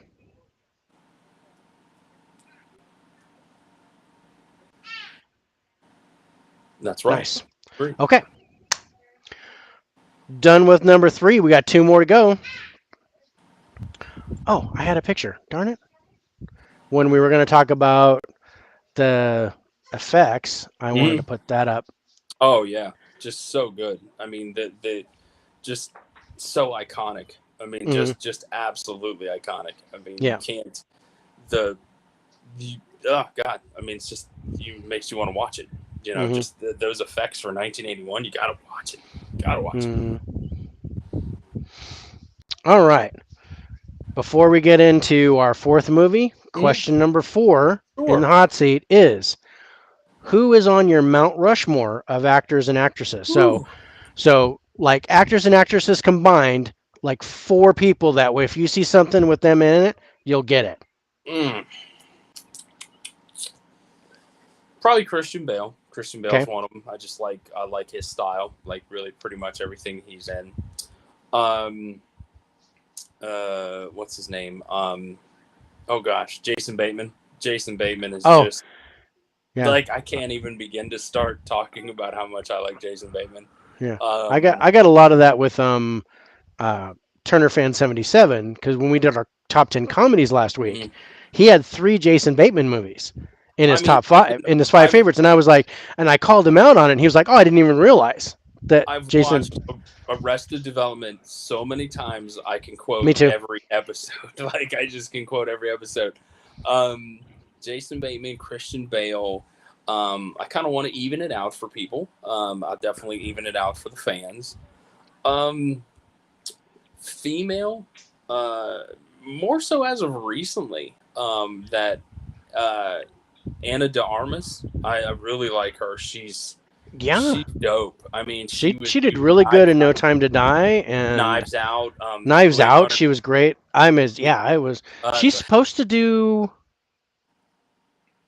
Gosh, something. She's supposed to do some kind of reboot or something. I mean, Blade Runner 2049. Yeah, But yeah, just so good. yeah. And for the obvious couple reasons, and I'll leave that to the imagination there. But I would say kind of old school. This is absolutely top 10. Probably top three Hmm. actresses. Drew Barrymore. Drew Barrymore. Oh, Oh, nice. Drew Barrymore, just she's so likable. She's so adorable. She's so cute. She's so. I mean, I just can't like. I think two of my favorite comedies of all time are Fever Pitch and 50 First Dates. I mean, just the fact that she's so Nice. adorable. Like it's That so like I could watch anything with her in it. Yeah, I'd be 51st Dates, absolutely, and then my other one would be Going the Distance, Yeah, with her yeah. and Justin Long, and that had a really good cast, and I enjoyed that a lot. I think Um, her and Jimmy Fallon and Fever Pitch just totally worked. It worked. Like they were so good together in that. nice. Okay, let's go with movie number 4, Cool. and the year is 1987, and the movie is The Princess Bride. Mm, so good. Oh, So, you had so me. I was good. like, oh, as you wish. I Mm-hmm. was like, you hit my. I was like, Right in the that's feels. Right in the right. Oh yeah, feels. you hit me right in the feels. I'm like, Mhm. huge fan of that movie. Yeah. Um, it's amazing. So let's talk about the cast. Just so good. I mean, So I mean, but recognition wise, so I mean, Gary Carrie L Yule, was, yeah, Gary Oles or Yules or Owls, you yeah, yeah, however it's pronounced. yeah, exactly. You got Andre the Giant. Yeah, You got the right Pen. What's her name? Robin Wright Penn. Yeah, Robin Wright Penn. You got the dude that was in the guy My Dinner with Andre. What's his name? The short an inconceivable that guy. right. I like that. I forget what his name His is. his name is Wallace. Yes, Sean Wallace. Sean Sean Wallace. Wallace. That's right, Sean Wallace. Yeah. The uh, and then what's the guy reading the book? Jeez Louise. Jeez. Yeah, Peter Gee, Falk. Peter Falk. I mean, Peter come on. Falk, and you got Fred Savage in the bed, and you got Billy Crystal, and you got What's her? um Yeah, the his Chris. wife. You got Chris Sarandon. Christopher. I mean, he's You've easily an got eight. it's Easily an eight on the okay. cast. Easily an eight. Yeah, I was at a 10 absolutely because I recognize all those guys. I would say as a little kid when it came out, if Mm, you would have, I would have recognized a couple, but even still to this day, you show somebody that people are like, I know her and I know him and I yeah, know Billy Chris, but and I that think that guy. Yeah, I'm going to give that an eight just yeah, because. that's fine. Okay, acting. Oh, 10, 10. I mean, just I was straight 10. I would have been insulted if you didn't. No. Yes. Um, okay, so we're gonna do the plot, and I have the That one's cool. criterion, I love which the I my favorite cover ever is the one that I have is where the word Princess Bride is upside down and it looks the same as it does the that one. I love that one. That's my yeah. favorite. Oh, that's beautiful. I tried to get the poster of that. Um, Oh, that uh, uh, Criterion looks gorgeous though. yeah. Oh, I love this. It looks like the storybook, and Mm-hmm. it even has the storybook kind of Oh, nice. in the beginning, right? So you Oh, have very like cool. Very cool. I like it. so yeah, it's really awesome. And I dropped the dang J card. Oh, it's all right. Da. Okay. So I got my magnifying glass because I'm old. I'm looking at it upside down. Okay.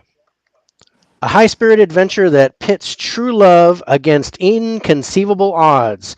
The Princess Bride has charmed legions of fans with its irreverent gags, blah, blah, blah. Okay, there's the story.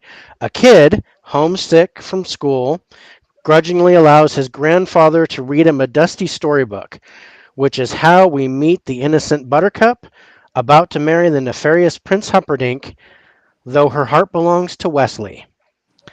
The wedding plans are interrupted, however, by a mysterious pirate, a vengeful Spaniard, and a good natured giant, in a tale full of swashbuckling, romance, and outrageously hilarious spoofery.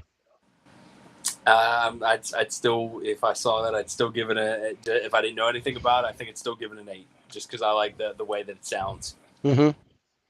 It sounds like a storybook. It sounds Yeah, like, you know, it sounds like a fantasy. That's it does. It sounds like and that something. If I was a kid, I'd want to read for sure, without question. yeah. Oh, Side Hustle is at work listening to this live stream. Oh, good, cool. Thank you. Awesome, thanks, man. Appreciate it. He says I picked up the Princess Bride on 4K from Germany, and it looks amazing. That would be awesome. I'd be That would be down to get dope. Yeah. that. I'd Hmm. be down to get that. Okay, so you give that an 8 for the plot. Hmm. Okay, what'd you think of the ending? Oh, so good. I mean, it's traditional storybook ending. I mean, I'll give it a 9. Yeah, You got I'll nine? give it. All right. Yeah, traditional storybook ending. I Oh yeah, like you get the classic with the, it. Hmm. you know, riding off in the Yes. sunset and the, oh yeah, it's so awesome. Oh yeah. And speaking of storybook ending, how was the story? Oh, again, just a 10. I mean 10. You know, I mean, Hmm. there's no. It's so classic. It's so revered. It's so quotable. It's so the story just. It's just great. I mean, there's Hmm. nothing. There's nothing. There's not a bad thing to say about the story. There just No. isn't. If you found a bad thing to say, I'd begrudgingly tell you to watch it again. Like I'd just Yeah. be like, watch it again. Yeah. Or just we won't talk about that anymore. That's right. That's right. Well, it'll be Fight Club. We just won't Mm-hmm. won't talk about that. Won't But yeah, bring it up. I have a lot of people because I'm like, I consider The Princess Bride one of my what I quote almost perfect films. Mm-hmm. Oh yeah. Without yeah, absolutely. Um, there's a few, and I mean, kind of some odd ones that you might go, really? You think? I mean, and this is where it's like it's a movie that can be really any genre. Mm-hmm. It crosses genres. It has a whole bunch of different things. Mm-hmm. It kind of appeals Action, to just drama, about anime, comedy. action, Yeah. drama, comedy. You get a little bit of thriller. You get a Mm-hmm. little bit of, maybe not horror, but No, you do but get the rats of unusual size. But right, the Russes. you get those. But but I got to tell you, one of the best, if not the best, sword fighting scene I have ever Mhm. Oh seen in yeah, any yeah. movie. And I mean, this is I going back to like Errol Flynn's Robin Hood and things like that. sure, There's some yeah. great stuff Uh, in there, but with Mandy Patinkin and Carrie and if that sword fighting scene was perfect, it was yeah. brilliant. The And how's he do it? Uh, it's only you've been more than fair. I hate to kill you. I hate to die. I hate You to be, know. I hate to die, but you know. and I love that, and I've got a picture that I want to bring up because it's kind of one of my favorite parts Mhm. because he's climbing, So good. and the So Spaniard is like, can I can I can help you you hurry up? this up? Yeah, Is can you there hurry, can you hurry this up a little can bit? you hurry it up? I really want to fight you. And he's like, Mhm. can you be a little patient? Okay, I can be Yeah. patient. And they're having this dialogue as he's climbing up. And then he's like, I already like you, but Mhm. I got to fight you anyway. That's right. Yeah. So Um, good. That's one of my and favorite just, scenes of the God, whole movie. it's beautiful. And then they're like, Yeah. I'm not left-handed, and neither am I. And then That's it's just right. Yeah. with the gymnastics but just the beauty of their sword work. It was really As nice. he said, I would go ahead and kill me. He said I would rather destroy stained glass Yeah, than you know stone. I'd rather destroy, Mhm. the Sistine Chapel, or yeah, Yeah, I'd rather just yeah, ruin like because a yeah, masterpiece than to kill you because you that's right. are a Yeah, you master. can't exactly. Yeah. Yeah. So good. Yeah. Oh, absolutely. Okay. So despite having, you know, crossing multiple genres, what I label this as is a fantasy movie, Mm, yeah, with a funny or comedy type hmm to it. Um, so a funny fantasy movie. sure. Um, so with the fantasy movies, the three things I look for is I look for the imagination Mm, of the movie itself, mm, the pace of the film, and the special effects. mm, So special effects, in some cases CGI. In this one, you got practical effects because it was mm, 87. yeah, Um, so let's talk about the imagination put into this movie with the story absolutely. I mean, and just all the everything that has to do with the story, the plot, the costumes, the where it was filmed, how it was filmed. Just the that's right, in some unusual size. yeah, Uh, my daughter decides to fight me. Yeah, she loves this movie too. So oh yeah, yeah, when I was no, like, I'm getting this easily. Criterion one. This was my first Criterion buy. Oh, nice, very nice. Um, um, Oh no, which I'd it give does. it. It's not saying a whole lot because I only have two Criterion movies, but That's all right. this was my first, and my second was Seven Samurai. Oh yeah, very good. That's a brilliant Kurosawa. movie. And Yeah. then yeah, and then I've got Drive My Car or Drive Your Car or Mm, whatever the new one that's coming out next week. mm. That's Criterion. Oh, So that nice. that's going to be my first new Criterion movie. But Oh, there you go. But no, anyway, not to jump on the I'd subject. honestly give it a 10. Imagination. The Yeah, 10? Yeah. just because the story is so good. There's Okay. so many points to the story There's that are there's so just many elements. You're going to find something that you like hmm about this movie, hmm because there's so many different things. And yes. that's where I think, from the king that is really sweet, but he's kind of a buffoon, and then you've hmm got Chris Sarandon from, before Fright Night, but he still Yeah. looks like the vampire. Um, Six-fingered man, and I mean, it's Chris so Brandon amazing. still has one of my favorite. There's so many good lines, but he still has one of my favorite lines from the whole movie. Yeah. And he's like, "She was alive, or at least she was an hour ago. If I find her otherwise, I shall be very put out." Like, it's just so good. Like, Yeah, and I love it when the Dread Pirate Roberts is insulting him, and he's like mhm, paralyzed, and he's yeah, insulting him, and Chris is never had anyone talk to me like that's right. Yes, that. I never met You speak to me that way vomitous before. mass. Right, It just, I love it. Okay, so the pace of the because that, film. yeah. I Oh, could talk about Princess Bride all oh day. I God, really could.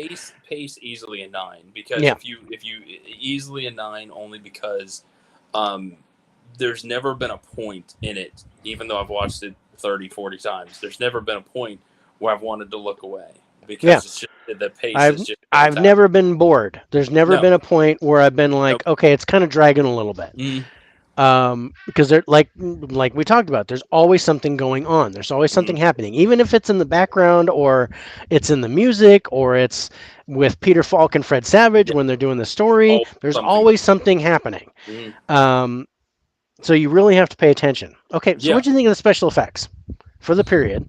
for the period, I will give it a eight. Okay. Just because a lot, some of them there were some really good things. There were some, the rodents. That's just straight up good stuff. Yeah, That's very practical effects. that's fun. The the uh, the flaming statue, the Dread Pirate Roberts thing, the cloak of Inferno oh with yeah, yeah, Andre the Giant in there, and the that and the screaming eels,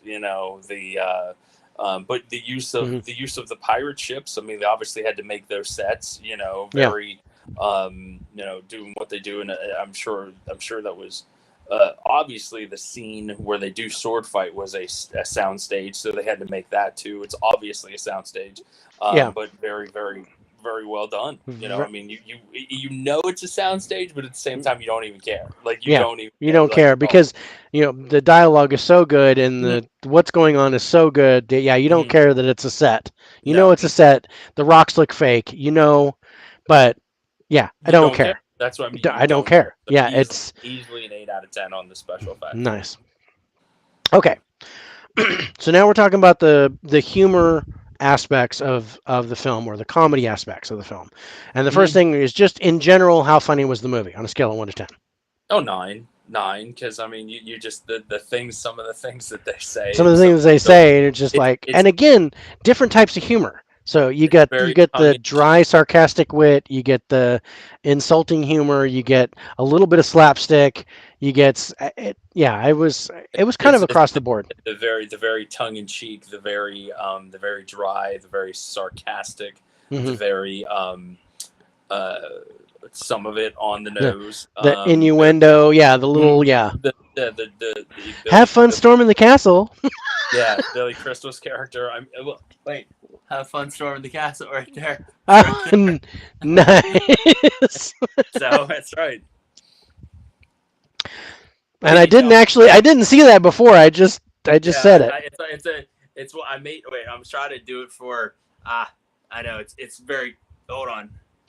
Oh, It's Yep. It says in this house we wield magic. We go on epic quests through Middle Earth to Mordor. Once upon a time in a galaxy far, far away. 42 is the answer to everything. We do raids, the truffle shuffle, boldly go where no man has gone before. Let the dice fall where it may. We don't care what muggles say. In this house we do geek and have fun storming the castle. I that's love it. awesome. It's Yeah, awesome.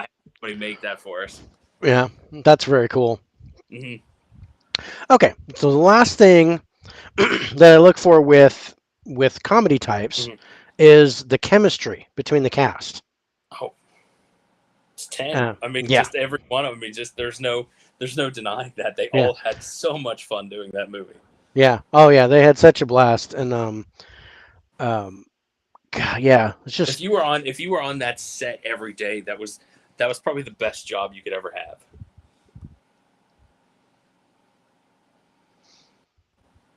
yeah. That I totally agree with that. I wouldn't even take a lunch break. I Nope. let's just keep filming. This is Yep. just great. Yeah, So much. I would be having a much like this show. I'd like this show to go on forever, but unfortunately we can't. Gotta wrap it up here shortly. Yeah, we got one more movie to do. We got one more question to do. The last question is, what does watching movies mean to you? Um, What is it about? Again, very kind of existential question, if you will. Yeah. Very means so much. It means being transported. It means getting yourself away from everyday life. It means in delving into a story you might not know anything about that you wanted to know more about. So I think that's why I love documentaries so much. I'm a huge documentary fan. So like it's just learning something you might not have learned knew that you knew, but also enjoying what went into it.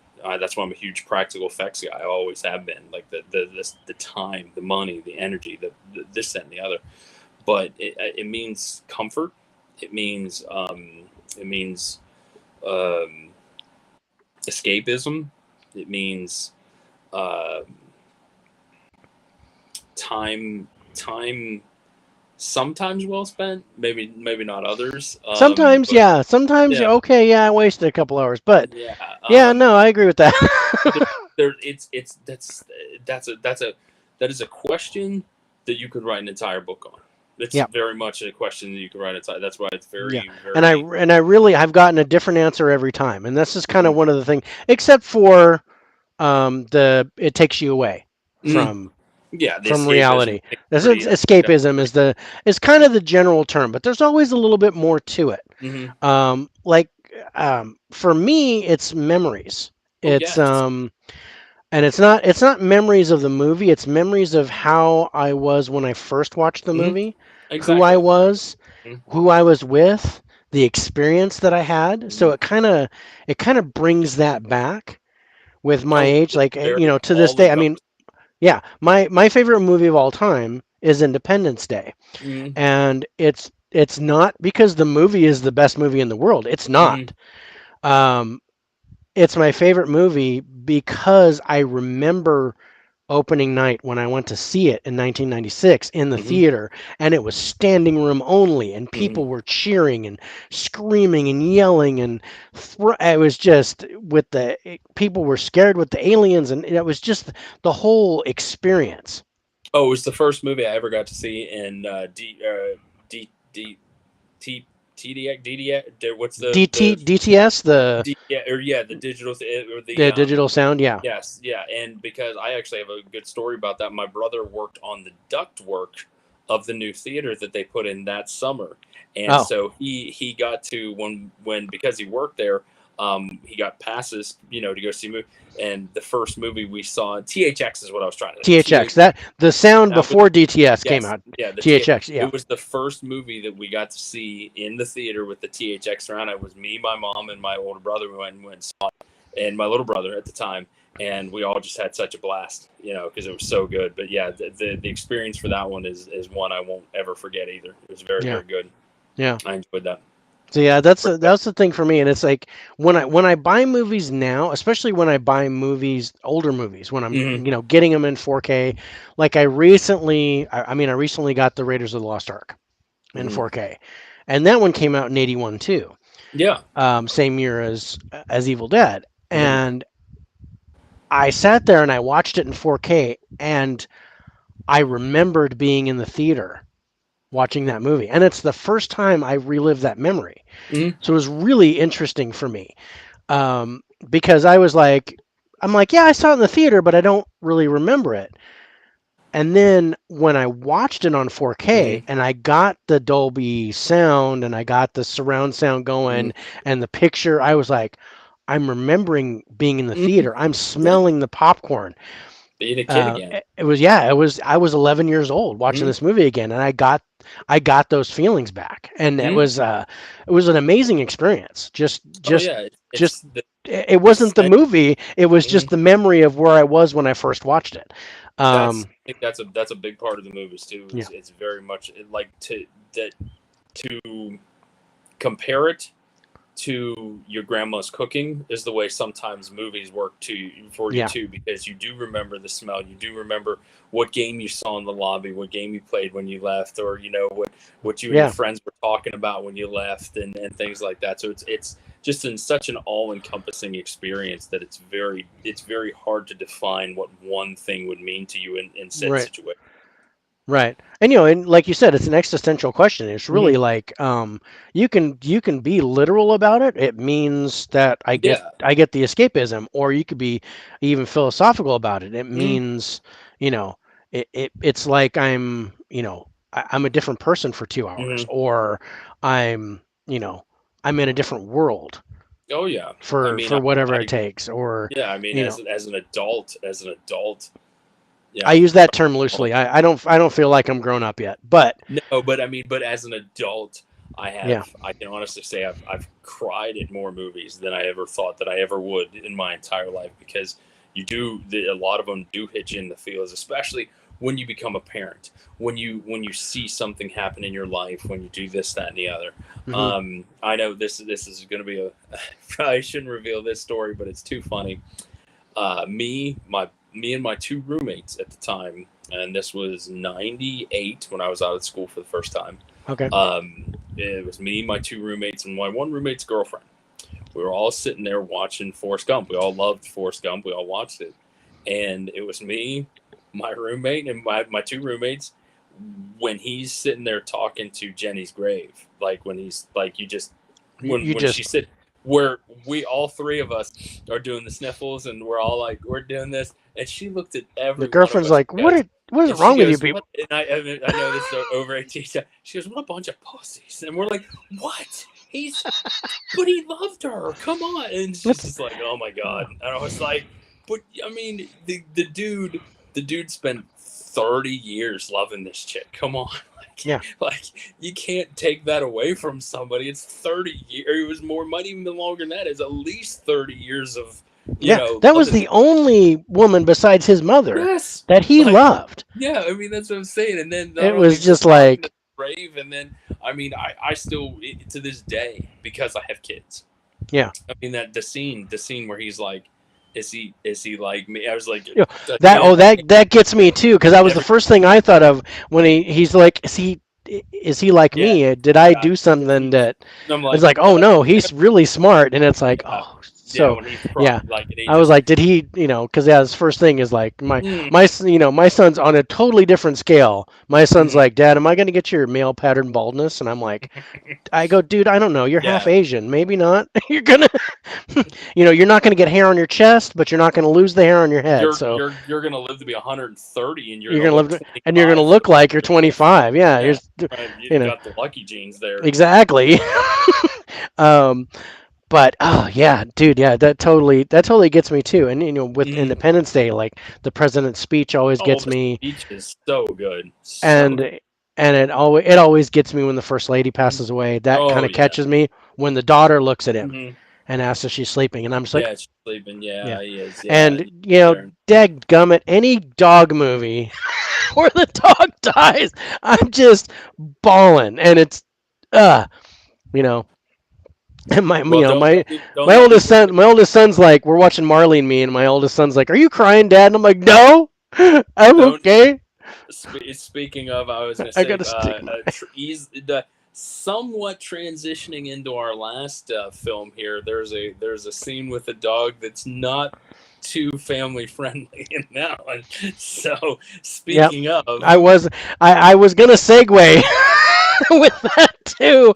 speaking of, Um, I'm glad you called it. So our last movie from the year 2000,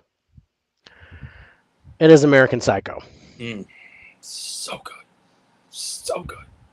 And the book, Brett Easton Ellis, like the book is so much better. Like to say that it's so much better is not.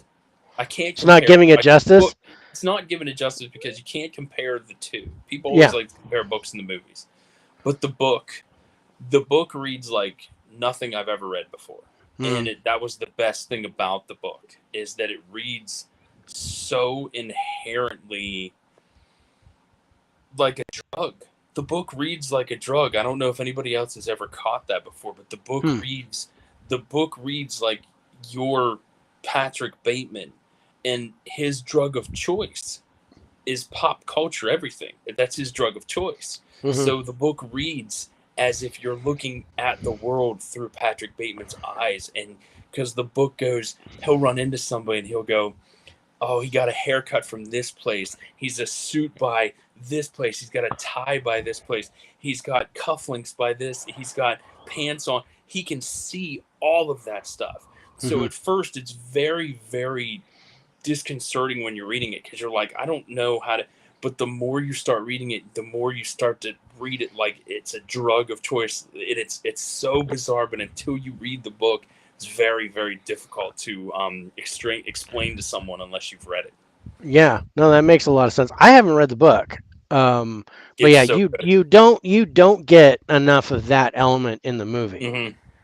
and that's something that would be really hard to picture. Oh, it would be a 3.5 hour long movie because Yeah. you for every time he'd interact with somebody, you'd have to cut to a You'd have to mental cut to break. him and You maybe have have him narrating Yeah, in the yeah, movie. it's Yeah. exactly what it is. Like the scene where I mean, the easiest way to describe the book in the scenes in the movie is the card showing scene.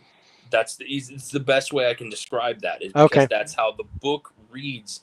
Is everything he sees is like the card reading scene. So he can tell you in exact detail what's going on with the card. With he's like, oh my god, it's bonefish, it's embossed, it's like just it's that Yeah. drug that gets him. Yeah. So good. Totally. So I had Oh, to I show have that. this. I have mine. I was about to Yeah. go show you mine too, but I have Yeah. that one too.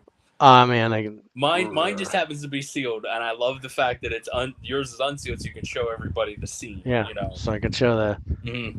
Oh, it's so good. Yeah. The mask of And sanity is slipping. Yes, yeah, it's beautiful. Yeah. so good. That thing goes for $100 right now. I am so glad I got it when I did. Me too. But Me. since there's not, there's really not a whole lot of information on the plot. So No, I have the regular Blu-ray as well, the of uncut course, version. yeah. So we're gonna read the plot off of that. Hmm. Okay, so let's talk about the cast. I mean, what's not to love? I mean, you I got mean, Will. well, but recognition only. Remember, we're talking Christian Bale, Mhm. and then who else do we recognize? Reese Witherspoon, Right, Willem Dafoe, right. um, Jared Leto. You Yep. know, just so many good names. So many Yeah, good names. yeah. And I was Josh Lucas. Um, he popped in. So yeah, what was it? Justin Thoreau, I think is his name. I think so. Yes. Hmm. Um, really good. I mean, yeah. But so points Eight. wise, do you think that's an I 8 or a 10? I would give it an 8. Yeah, at Okay. least 8 at the time because people might still look back on that and go, "Who are these people again?" I'm like, yeah, at the time they were some big names. Yeah. All right. Acting. Mm. Again, it's a horror movie, but I think for a horror movie, the acting is really good. I'm gonna give it a 9. I Okay. will. I will honestly give it a 9 because the the subtle nuances, the out and outright, tongue in cheek stuff, the very on the nose stuff. You have to have Yeah. a bit of it. You have to have a bit of all of it, and Yeah. it all works. All right. So let's read the plot. Hmm. Patrick Bateman is a Wall Street yuppie, obsessed with success, status, and style, with a stunning fiancée. He is also a psychotic killer who rapes, murders, and dismembers both strangers and acquaintances without provocation or purpose. Based on the controversial novel, this film offers a sharp satire to the dark side of yuppie culture in the 80s while setting forth a vision that is both terrifying and chilling. Oh, 10. I'm 10. in. Just yeah, right away, I, I'm without in. question. Yeah. Yeah. I I literally read that and I bought them. I blind bought this movie. I was like, I'm totally getting this. This I sounds remember where I was the first time I saw it. I was in my room with what now would be two ex girlfriends ago. We were just sitting there watching, and I remember at the end she looked at me and she goes, "The hell did we just watch?" And I was like, hey, "Awesomeness is that what was we just watched." amazing. That's what Yeah, we watched. Yeah. it was amazing. I think well I watched. I was already gosh married for 6 years at the time when this came Mm. out, and we already had all of our kids. um, and I was like, "Oh, you got to watch this movie." So I put it in. We're watching it, and we get to what I'm just going to call it the sex scene. Mm-hmm. Um, and I just start laughing. And she's all, "This is supposed to be a horror movie, right? This isn't porn." I'm like, "No, it's a horror movie." Oh, to this day, me and my buddy every once in a while, I'll tell him I'll point at him and I'll do this and I'll just Do the point at him and with he'll be just like, yeah. No, I'll to this day I'll look in the mirror and I'll go oh yeah, me too. like And Studio's playing in the background while I'm doing that too. yeah. I know. I'm like, yeah, face for radio, but it still Me to this too. day Yeah. it's still there Mm. in the head, in the noodle. Oh yeah. Um, okay, so what do you think of the ending? Um, because I liked it so much, the whole movie. Honest to God, it wouldn't. I'm one of those people. The movie was so good to me that it really wouldn't have mattered how it ended, because whether it was in his head, whether it was real, whether it was whatever, Yeah, it is what it is. Like that's yeah. because And it's did so. you? And that brings me to that question. Did you believe it was real or all in his head? No, 100% real. Because if he thinks it's real, then it's real. If it was real So to him, yeah, I mean, it was yeah, real to him. So when they're like, when that guy's like, he's like, look, I don't know what game you're playing here, but I just had lunch with him yesterday. So why don't you back off? And he's just like, what the hell? Like, you know what I mean? Like, or he yeah, saw him later. He's like, I saw him this morning. I don't know what you're talking about. yeah. So yeah, I mean, so whether it's real to him or real, regardless, yeah, I still give the ending a 9, at least Okay, a 9. I can't give it a perfect ending, but I'll give it a 9. nice. All right. So story. Oh yeah, just 10. Just because, I mean, look, you sit there and to think that there was this crazy side to the yuppie life that Yeah, was, because the status symbol, the this, that, and the other, like who's gonna want to, like, I mean, just to wear a raincoat over your suit when you're killing somebody, that's the ultimate yuppie status right there. You know, perfect segue. yeah. I mean, because you don't want to get your suit dirty, that just Right. goes to show you'd rather take a life than get your suit dirty. Yeah. That's everything 80s right there. Yeah. Absolutely. And this is another one of those movies. I even told somebody, I said I always wanted to write a op-ed piece about this movie, and it was like I always wanted to go in a different direction that most people maybe wouldn't go. And I mean, maybe they would, but what I always wanted to do was write an op-ed piece about it, just saying how not only does this movie encapsulate the 80s, but it encapsulates the bigger, badder, more 80s. Like that's what it is, because it's ultra violent, it's ultra sex, it's ultra yuppie, it's everything that was bigger 80s. That's the best part of that movie. I mean, and that whole line when he's like, she's like, your dad's like the vice president. You could take a day off, and he was like, I want to fit in. Like that's I mean that's it. You know what I Yeah. mean? Yeah. While we were talking, Movie Hunter 2020 jumped in. So Oh, what's going he on, says, movie? "Evening, everyone." He says he Yeah. missed a bunch, but he's going to catch the replay. Um, I love how if you look close on the inside of the slip, it says, "Feed me a Feed me a cat." cat. Nice. I like Yeah. it. Yeah. And that made me go back to the slip. Oh yeah, I totally remember that. Mm. Um, anyway, but yeah, Movie Hunter 2020. That guy's got he got Steelbook he is has like. every U.S. made steelbook Yep, ever. we've had that discussion Yeah, so many times. man. Um, I don't even have enough to cover the year if I go a day. Hmm. But I'm in the 250 area, so There you I'm go. okay. I'm happy with what I've got. And I think there's I've only there got like maybe 10, but the 10 that I have are ones that I've won. You yeah. know, Speaking of which, you've got that one. So definitely. um, As soon as I heard it was coming out, I had one ordered. oh, me They too. I told was like, I'm totally getting that. And then when I went to Best Buy and I saw the slip cover and I, oh yeah, the they went above Lionsgate killed it and with this. It was really yeah, good, and I've been happy with Lionsgate yeah. steelbooks recently. So I yeah, just recently bought the Cabin in the Woods one. I was so I happy have with that it. one too. I just got Angel Heart Mm. with Mickey Rourke, and that's a beautiful Oh, it's picture. good. Yeah, it's a great Yeah, picture. I agree it's with you. really it's like an aha video, and it's with Mickey Hmm. Rourke, and then you've got Robert De Niro kind of in the shadows on the back Hmm. cover. It was really neat.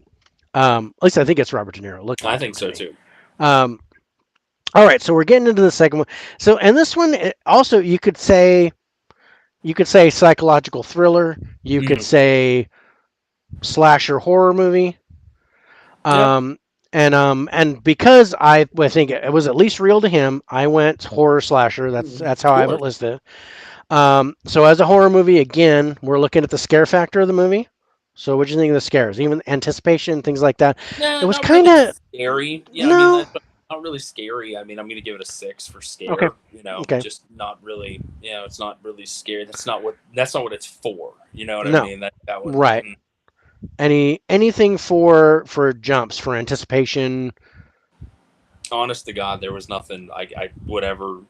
I could give that a 4 if you will. I mean, whatever the Yeah. low Because I mean, the I low. was like, when he's got the chainsaw and he's running Mm, through, and there's a couple of things that because I think I ended up giving it a 7, um but yeah, yeah, I mean, it's I 5 again. okay. Let's go middle of the road because there was nothing in there that made me jump. That Yeah. was just like I was just anticipating some cool shit. But Right. Again, I thought, yeah, the music played a good factor with this too, which really kind of, and it was almost like, yeah, like with the studio and things like that, to where I was just like, okay, I'm not, and then something happens, and I'm like, oh, okay, mm, that surprised me because the music didn't fit with what happened, with what was going on. It wasn't really tense music.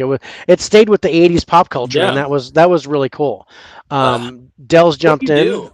What do you do? I'm into murders and executions mostly.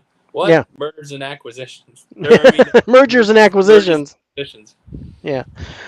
Special effects of the movie. Very good. I think considering there were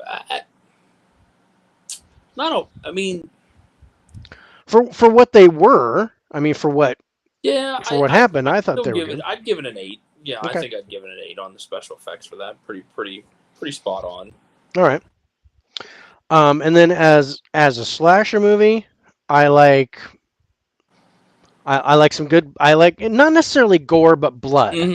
Yes. Oh yeah. I mean, for that one, for that, I think a lot of it, especially the hookers when they're leaving scene, a lot of it's implied. Yes. So a lot of it, so it's not very. I mean, that scene right there is just iconic. It's Yeah. iconic. So, but I think a lot of the horror aspect um, is just very implied. So Yes. yeah.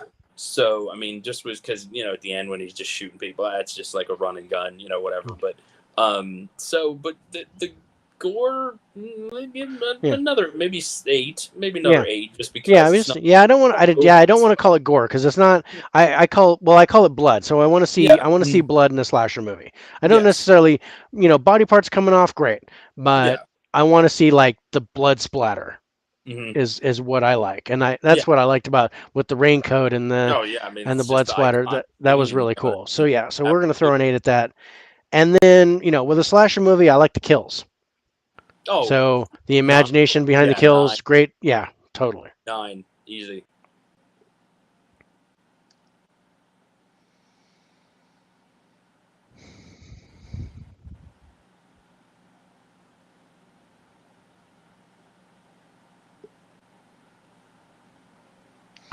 All right.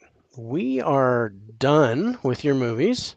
Well, I appreciate it. That was fun. I had such Um, a blast. yeah, that was pretty cool. Now you have a tie between two movies, so Mm. you'll get to pick which one you rank higher. Okay. Okay. So, and it's up to you. We can start at number one, or you want to start at number five Go for what you. 5. Go up. Okay. Yeah, go for the top. So at number five, I don't know if this is coming as a surprise. It wasn't a surprise to me, even though it's a great movie. Number five for you was Dawn of the Dead with a 74. I'm actually kind of ranking wise, I'm actually quite surprised. But I think in your system, the system you use, Yeah. I yeah. It makes sense with Mm-hmm. my system. Yeah, Mm-hmm. because it's not just about how much you like it; it's about objectively Yeah, scoring objective. each Yeah, element. Because absolutely. it doesn't matter. It's favorite versus best is what we're talking about, and it can be your favorite out of the five, which you've already stated. It Yeah. doesn't have to get the highest score to be No. your favorite. No. Um, okay. At okay, so you've got a tie for four. Okay. So one will be four and one will be three. Both get an 81, and that is Evil Dead and American Psycho. Wow. I'm actually surprised none of the horror ranked up any higher. I would probably go just with how my life, what the it would go American Psycho then Evil Dead probably. Okay, so American Psycho higher than Evil Dead? No, I mean sorry, 4 and then So 3 would American be Psycho 4 and then yeah, Evil Dead mhm, 3. yeah, that's right. Perfect. Okay. Yeah, I just wanted to double check that before I go and Mhm. write that down. Okay. Okay, so your number two movie is The Godfather I kind of saw that coming. Yeah, with an 87. So not quite a 90. yeah, it was close. It was close. And I so know. and Like and it's not Evan a number just one. left. Yeah. um, and then your number one movie and mine, Princess Bride, Hmm. scores a 91. Yeah, that's right. I mean, there's try to find something about it you don't like. It's Yeah, hard. It's hard to. yeah, it was nice. Yeah, That's good stuff. yeah. So I like. Again, I just love the eclecticness of the list because a lot of people might put some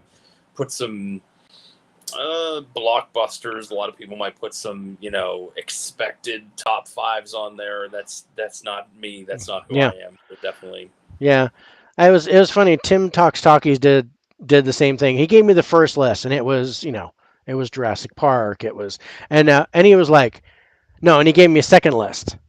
And I go, okay, which one do you want to do? He goes, we'll do the second list. And I was like, Hmm. let's do the second list. And it was Yeah. Breakfast at Tiffany's and It's a Wonderful Life. And Yes. Like I was ones like, that have more that's a meaning. great variety. Yeah. I was like, yeah, I had to blow the dust off my VHS player because Hmm. all I have is the VHS of Breakfast at Tiffany's. Nice. Well, yeah. Um, so I had to watch that, but that was a lot of fun. Hmm. I don't mind doing the absolute iconic ones, but there are those that I've already done a couple times. Yeah. So I like to get the variety. Give me something that you like that I might not know that you like, Hmm. Yeah. and then let's score it and see. Hmm. I was gonna See. throw if there was an honorable mention, Mm, and I know this may just be people would go fucking why like, but if there was an honorable mention, I swear to God, I was going to put Plan 9 from Outer Space by Ed Wood. I like it's just so it's the ineptitude is what makes it so good. Like it's just there's I don't know. It's just there's the cheese factor. There's the ineptitude. There's the terrible script. There's Griswold at the beginning. Like just there's just so much bad about it. But it's just something about it. I can just turn it on and just turn my brain off and just enjoy it for what it was. yep. We'll double check that score. 70, 27, 36, 46, 55.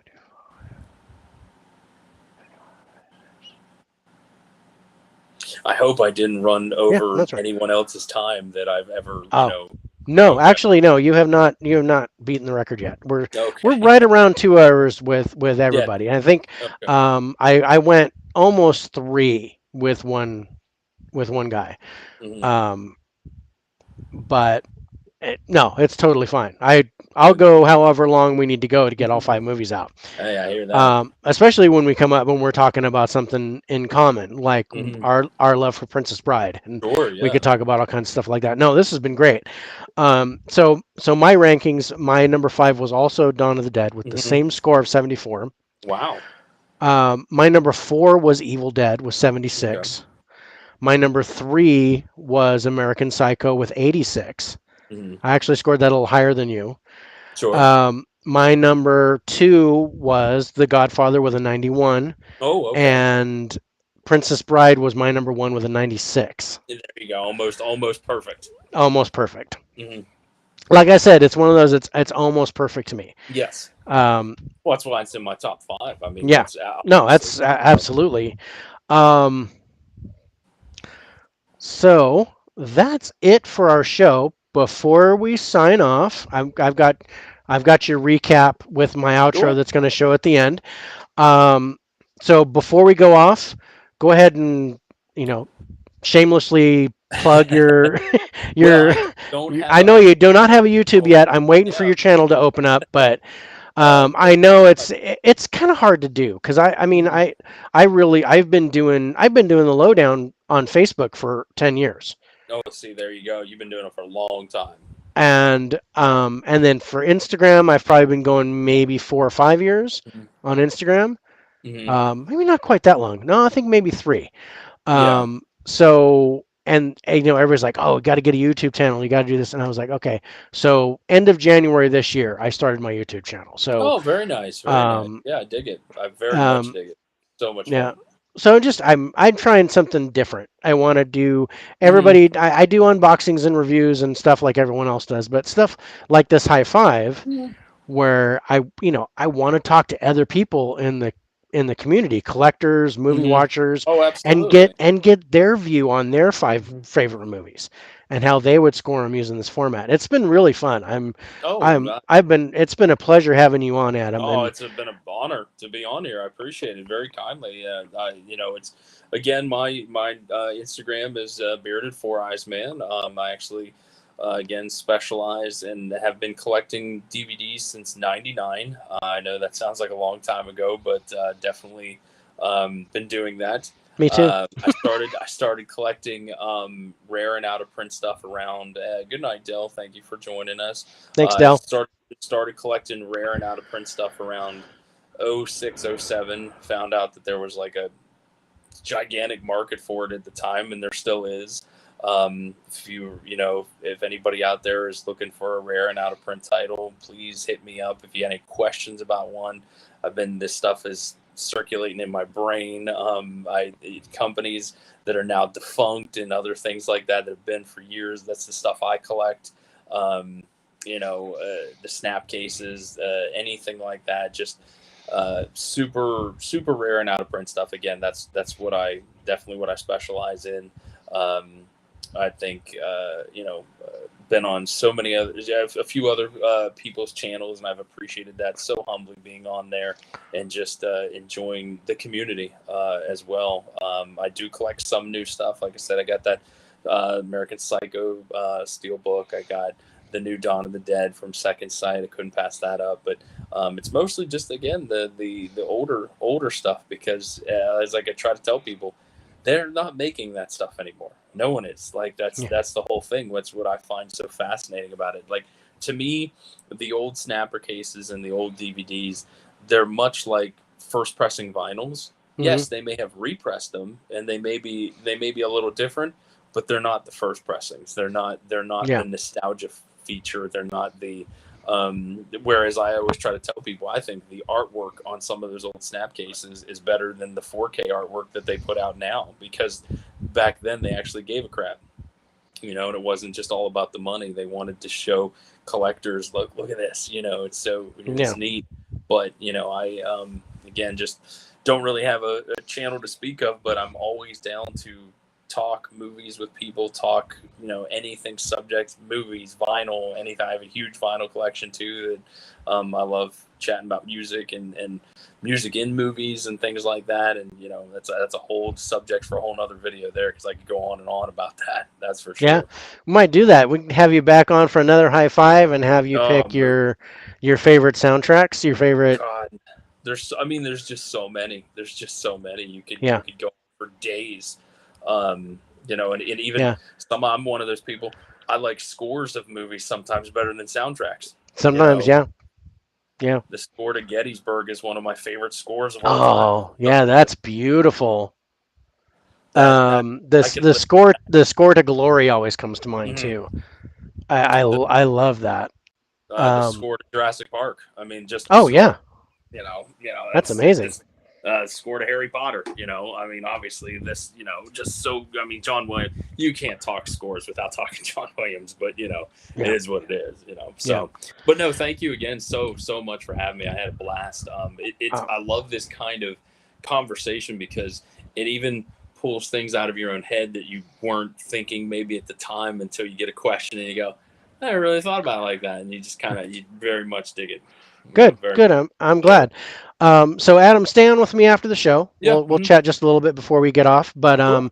I'm gonna throw the outro on and then we'll be done. So Cool. for the 4K lowdown, our next will be live streaming tomorrow, Monday night, and Turner Fan 77, who's my partner in crime Oh yeah, on Instagram, he's invited you. He talked to you about it, so he yeah, told me I was yeah. supposed to tell you about it. And no, Appreciate it. we're down to have you on. We're going to talk disaster Good. movies and then whatever else comes up because we get a bunch of people on the chat That's right. and they just start asking us questions and we start throwing down responses. So if you're down, we'll shoot you an invite tomorrow night. It'll be Feel 6 free. p.m. Pacific time, so it'll be 9 p.m. your time. Okay. Yeah. Okay, and usually we'll go as long as you can go and then just sign out when you're done. That's right. But we usually go a good couple hours. hmm Whenever Oh yeah. as long as the chats go and people ask questions, we'll talk about stuff. And then, I you hear know, that. once we start yawning and we're like, all right, we're done. And Hold on. I I gotta use go. right. It's like yeah, I'm 10 years older than you, but I'm Yeah. also 3 hours behind, so it's Yeah. I can stay up a little bit later by default. Yes. Um, but and then on Tuesday we'll hmm be on YouTube for our live top 10 Tuesday, where we're going to talk about our top 10 dramas.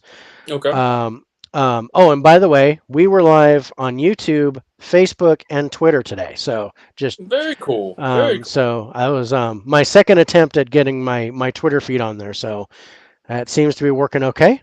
So I thumbs dig it high on very that. much. So. So we'll be doing that, and I think that's all for next week until next Saturday when I'm going to do a high five with Vengeance Media. Oh, very Um, nice. Very cool. and we're going early because we're UK time, so that'll be 11:30 Pacific time, or Okay. 2:30 2:30 Eastern time, There you go. and it'll be 7:30 p.m. his time because he's in the hmm UK. So we'll be talking about his five favorite movies, and he went Nice. all 80s. It's beautiful, Nice. Nice. very pop culture. Um, I dig it. so that'll be awesome. But any closing remarks before we No, sign just off? again, thank you so much for having me. I appreciate the type of show that this is. Very very eye opening and personal thoughts and even other what you bring to the table. I always appreciate that from anybody.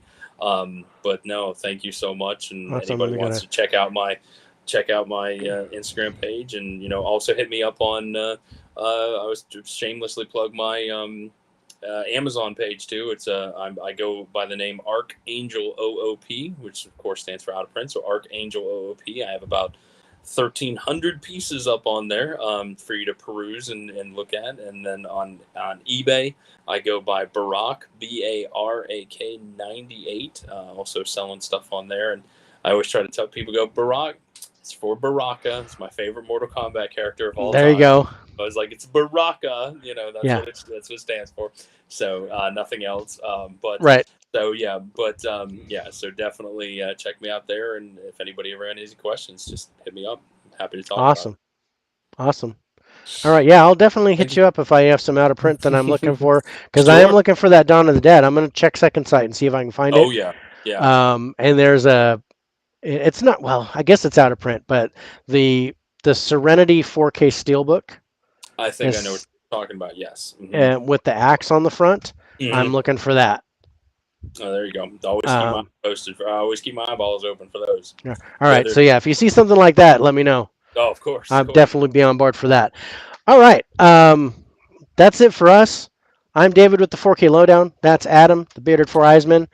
Mhm. We're gonna get out of here. Thank you so much for watching. You Thank guys, you for watching, everybody. um, Yeah, hit that please like stay button tuned. too. Check his like his stuff. Go to his Instagram. I think I put your Snapchat on there too, or it might have been someone else's, but Yeah, probably was um, something else's. it might have been because I'm preparing for Vengeance Media, Mm. um, but I did link your Instagram Oh, please, yeah, thank you. on the YouTube, Kindly. so Yeah, you guys go to them, follow him. It'd be great.